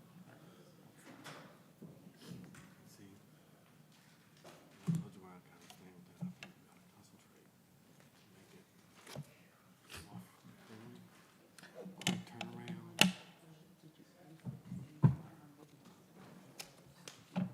I think that's, if we prioritize that, then we can have that discussion where, right, yeah. which way we wanna go. Well, you know, that's my focus. Because I think we need to concentrate on the business we're already in. Yeah, Instead of but this creating- is, yeah. But since this is on here, I'm gonna put it up, I mean, I don't wanna have it ignored.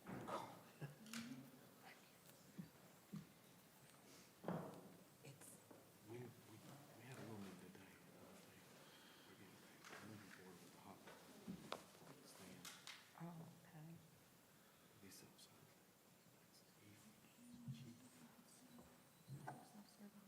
Like a convenience store.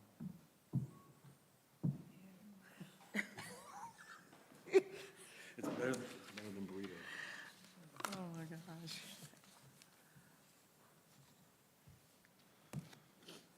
Is it gonna be open every day? Is it gonna be open every day? Does somebody actually have to read my handwriting? Is that- I will That's do what my I was best. worried about. You can also read them out loud if you like. With a teaching background. It's like a serial killer over here. Weekends too? Yeah, I can't. I was never a teacher, I couldn't write on the board, I had to do something else. Open to the public or just? Should we get you chalk?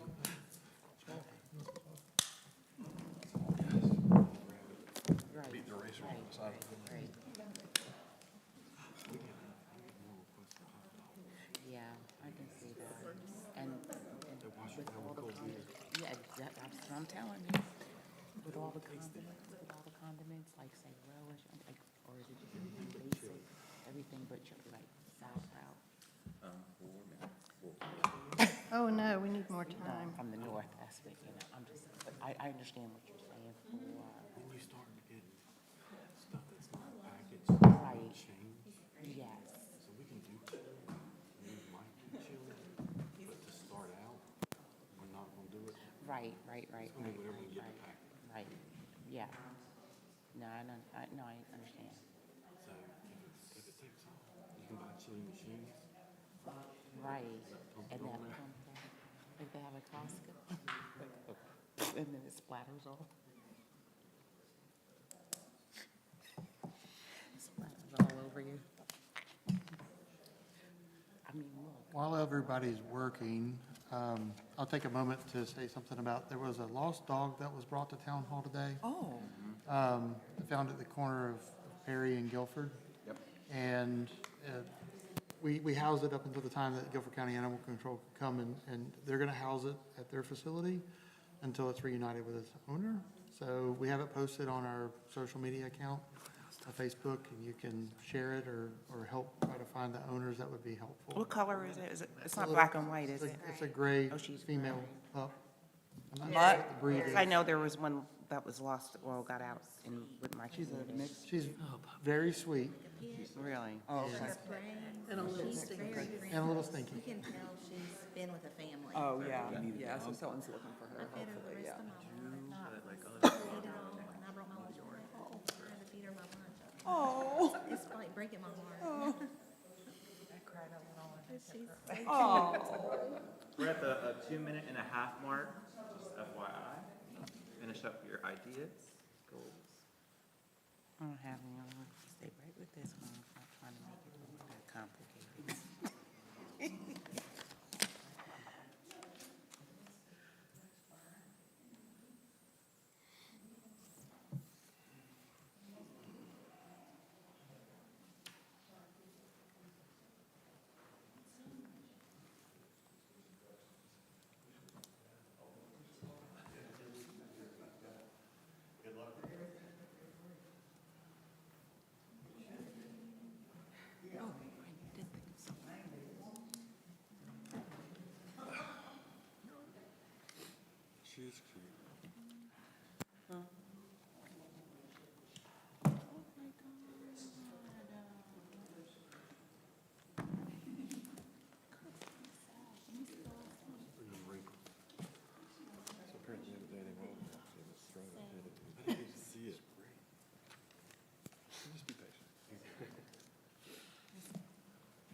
He used to work for Hates.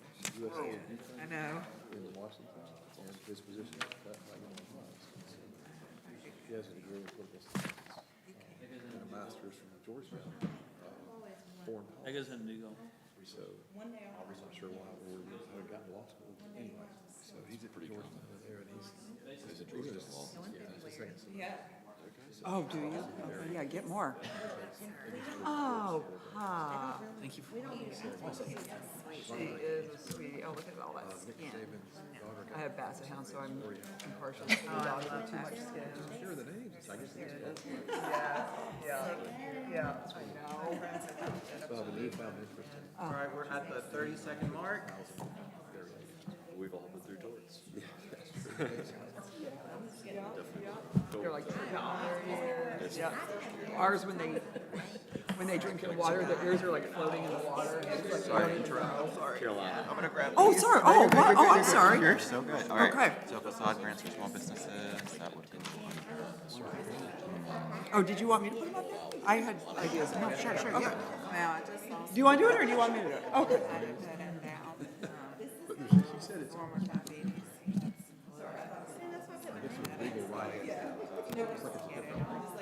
So it's like, it definitely like, yeah, like the IROC method, so that stuff is bizarre. Just the learning, like case law, like, they really don't teach you the law. Did you do any? Teach you how to. Oh, I don't have any. I don't. I just, I read don't. cases, and they're not drilling you, trying to like, get you to start thinking. This is my problem. He's gonna hit me. More of a mindset. Go ahead. I guess there's some stuff. It's almost like a lot of things in education. I didn't sleep at all last night. We don't teach facts. Keep it, and I guess. Because it's not like. Do that. Yeah, so they're good for the legal, yeah. Yeah, they are. Various education. So, yeah. law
Okay.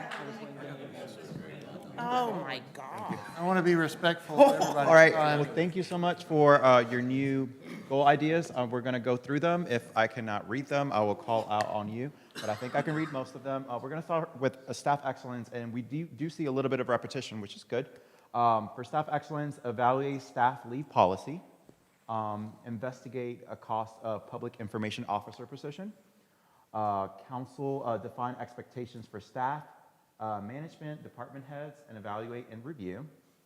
And then look at the possibility of creating and hiring a communication, marketing, public relations position, feasibility. And then I'm going to kind of go ahead and jump in communication and engagement. Again, public information officer, so it was mentioned 3 times. Increase access to public records and document a full-time position. Work with downtown businesses, communication and marketing, and citizen advisory committee. I'm going to jump down to infrastructure resiliency. We have prioritized stormwater and wastewater management and full-time stormwater director. For public health and safety, programming to support clean air, water quality, and educational monitoring.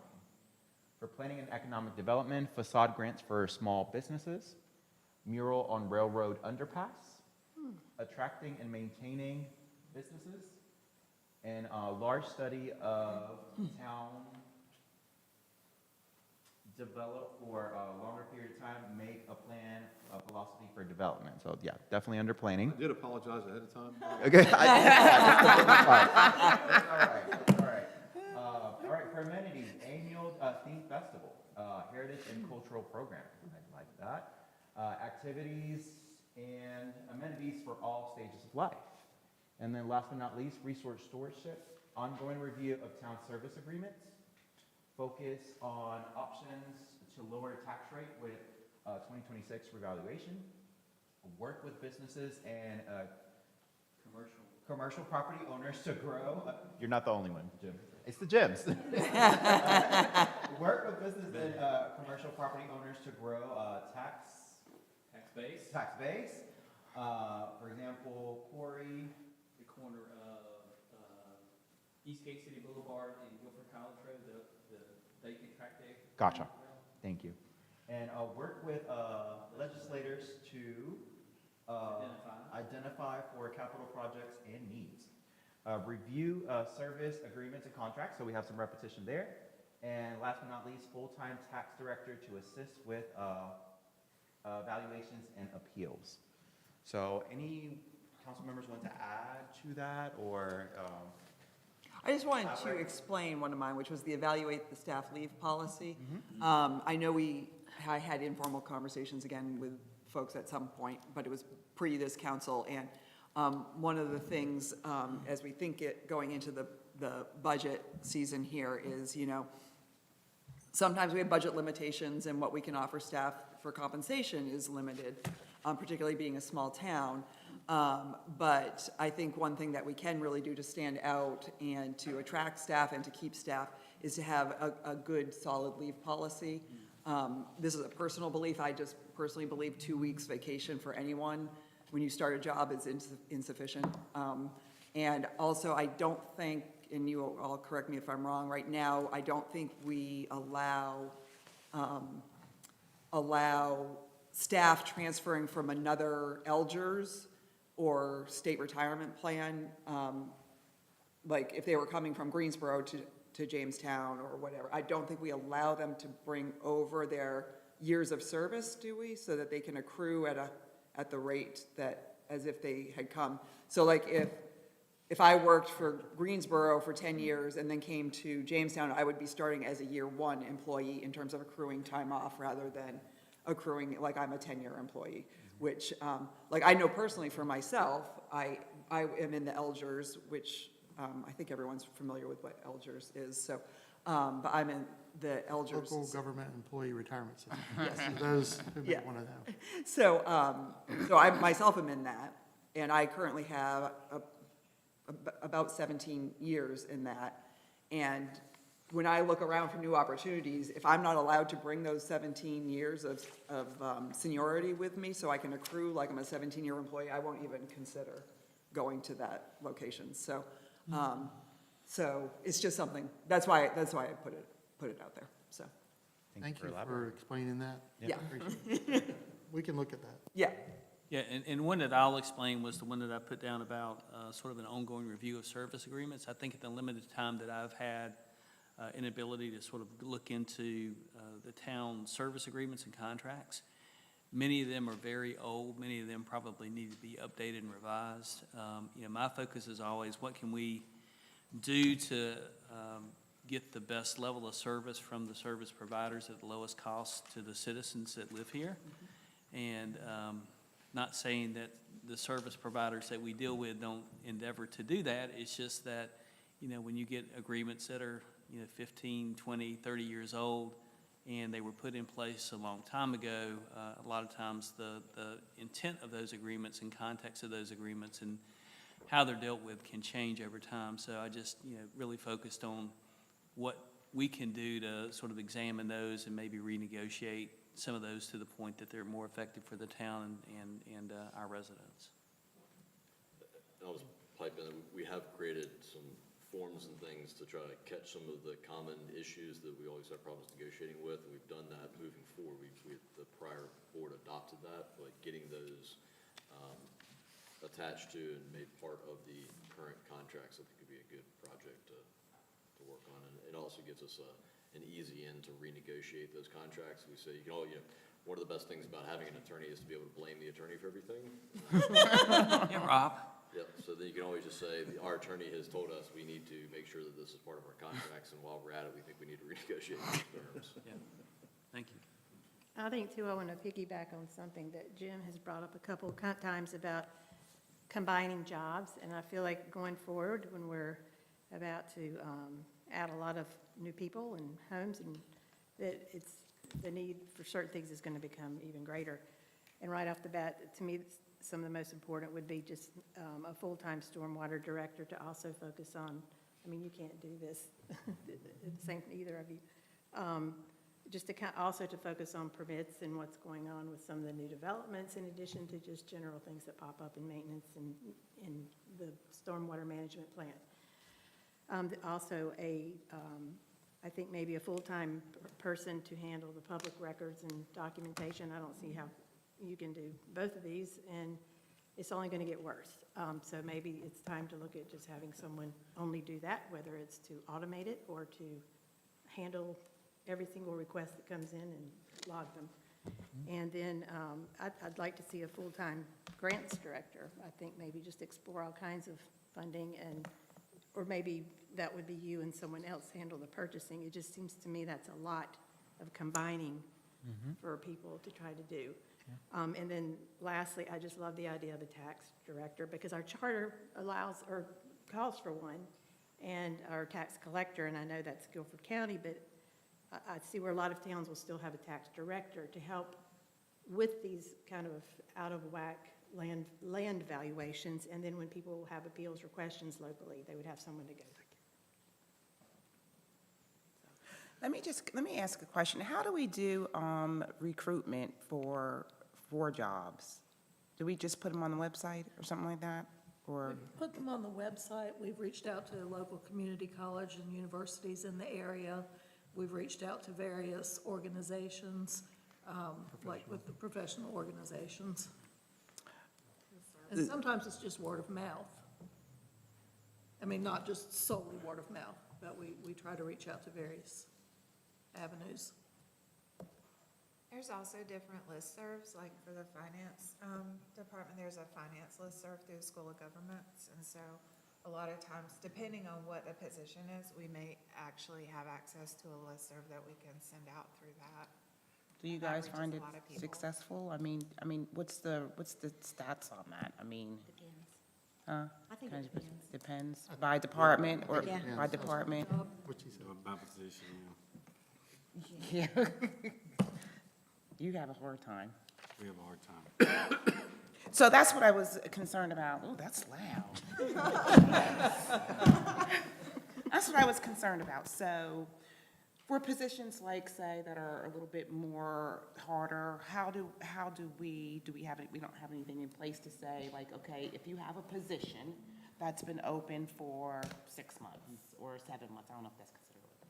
But, you know, what we could do to help get those positions filled, if you need to get those positions filled. Scott, you want to explain the relationship with GTCC that we're procuring there? This is something new that we have just started. Our mechanic of the golf course, his name is Justin King. He teaches at night in their turf grass program over there.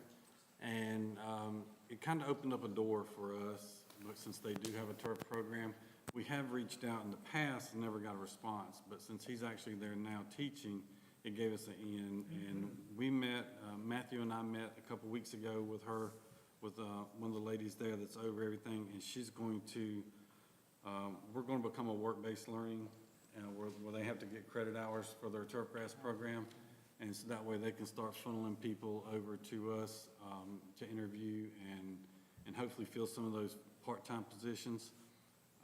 Well, there's no commitment to the town, and once the student comes in, they'll have to do so many hours depending on which program they're in. Whether it's certificate, diploma, and then the only thing we'll have to do is do an assessment at the end of their 160 hours or 360 hours, I think, and just for their, well, we don't grade them, but we just assess them and let the professor do it. That'll give us the ability to, at the end of that term, if they're a good employee and they've worked out, we can keep them on and hire them, and if not, then they can go on and we can bring other candidates in. It will also allow us, if they're looking for full-time work and we have the open position, to put them right up into the full-time position. So that's something new. We don't have our first application yet. I was contacted Tuesday and said that somebody should be contacting us this week. So we will have our first one, hopefully, fingers crossed. I did want to just jump on that. It's kind of a segue. There's a lot of potential in working with GCC, and I feel like it's untapped. And I just want to bring up last year, Rebecca and I and previous council members worked on a grant application for ARP to do a mural on Lydia's Bridge to honor Lydia and the folklore. Unfortunately, we weren't picked, but we met with GTCC art department, and they were so excited to work with the town.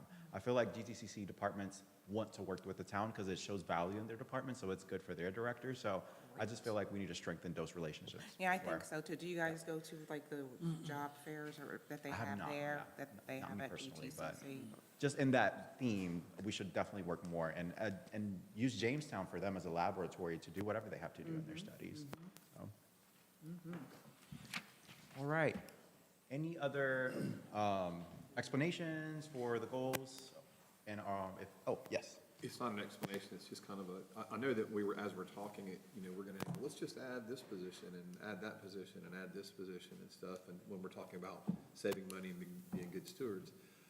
It's not that, I think we all think that we're just gonna come in here and add all these people. I think the vast majority of it is a recognition of what you guys have to do and all the things that you're tasked with, and as Susan pointed out, the town is going to grow and figure out what areas do we need to expand and help with that, because, like I said, the communications thing is on somebody's plate, and everything is on somebody's plate. So anyway, that's where that came from, not so much that you can't do anything, it's just that Right. you're doing so much, and now there's gonna be more, and so we know that we're not adding all those things, so. Absolutely. I'm sorry, I know it's 7 o'clock off. No, you're fine.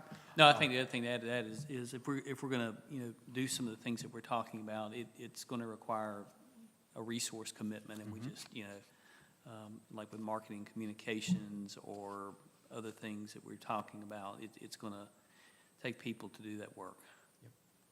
And maybe somebody full-time exploring all the funding opportunities that are possible, just really being able to sink your teeth in.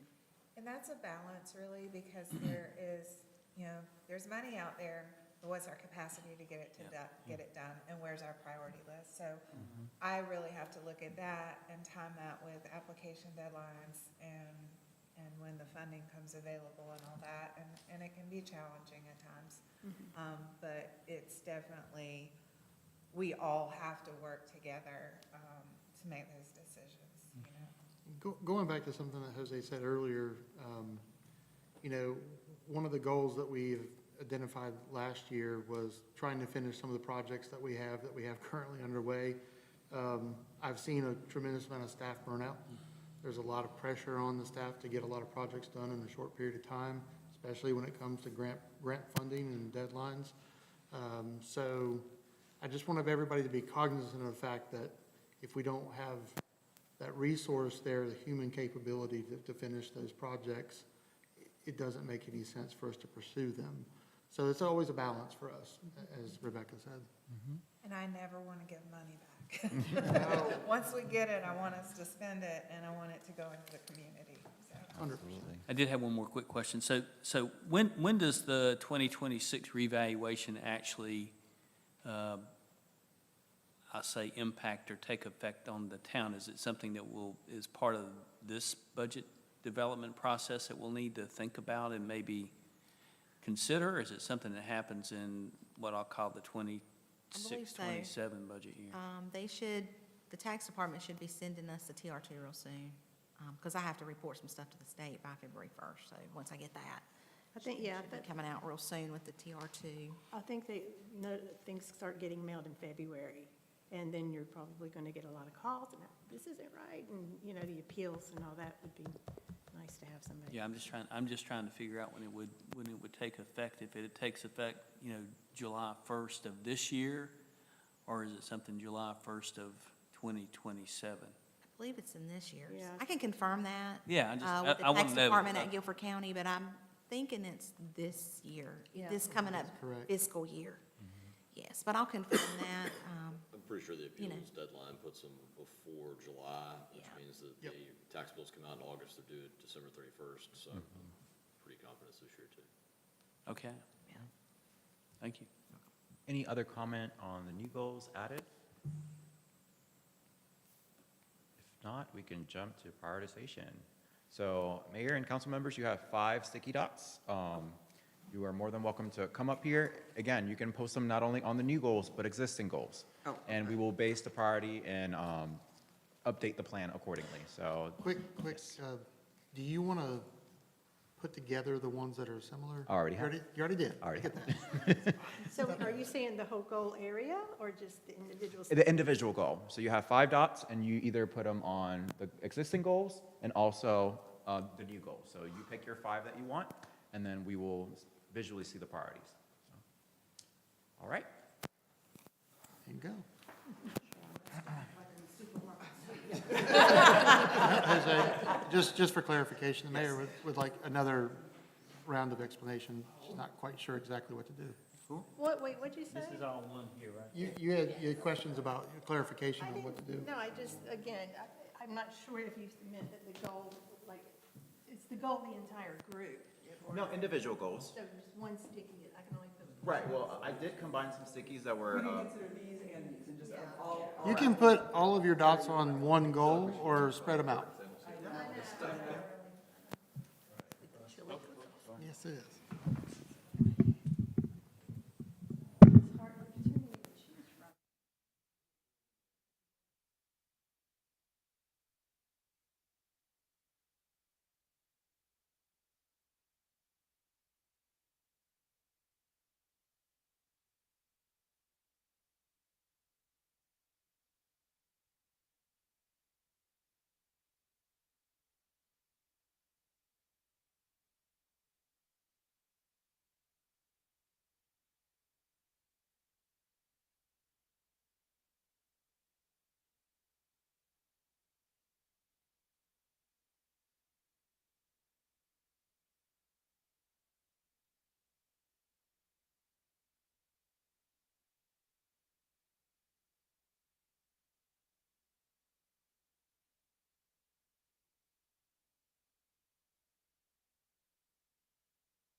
Anna would do that for us. Just wanted to go over kind of the priorities. I'm gonna start kind of with the goals that receive the most dots over here. So we have planning and economic development.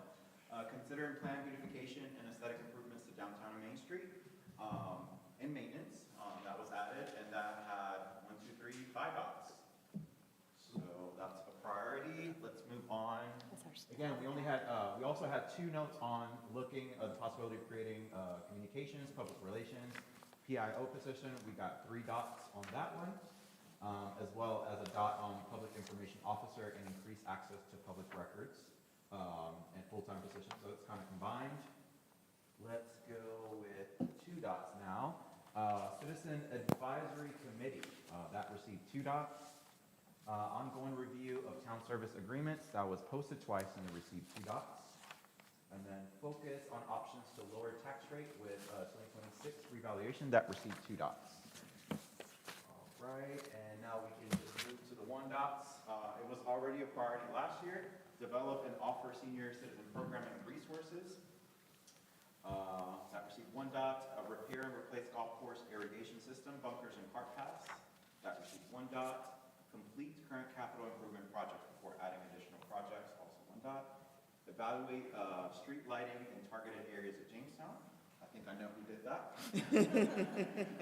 Seek grant funding to complete projects included in the bike plan, received 1 dot. Discuss and work towards Oakdale Mill redevelopment. It was a priority last year, and it received 1 dot. And evaluate options to fully utilize the grill at Jamestown Golf Course, received 1 dot. Let's see, prioritize stormwater waste management, full-time stormwater director, 1 dot. Programming to support clean air, water quality, educational monitoring, 1 dot. So these are your priorities. So we will take this information and update the strategic plan. Thank you so much. Thank you So so much. your priorities will generally fall on the ones with the 5 dots, the 3 dots, and probably a tie for the 2 dots. I don't think the 1 dots will rise to the level of priorities. Right. But And we will create a draft and send it to council. Correct. And if any changes need to happen, then. Will we have a list of the ones that didn't make it as well? It's nice to have that. Yep, to work. absolutely. we'll include all of those comments into the draft plan, yes. That was great, Jose. Thank you so much. I love doing this. I appreciate it. Wow, okay. All right, let's see. Well, is that it? I mean, Public comment, but nobody. right, there's no one out there. I see anybody out there want to say anything? John, would you like to say something? Yes, we have. Okay. All right, well, I guess then I'll call for a motion to adjourn. So moved. Do I hear a Second? All in favor? Aye. Opposed? Okay. Where's your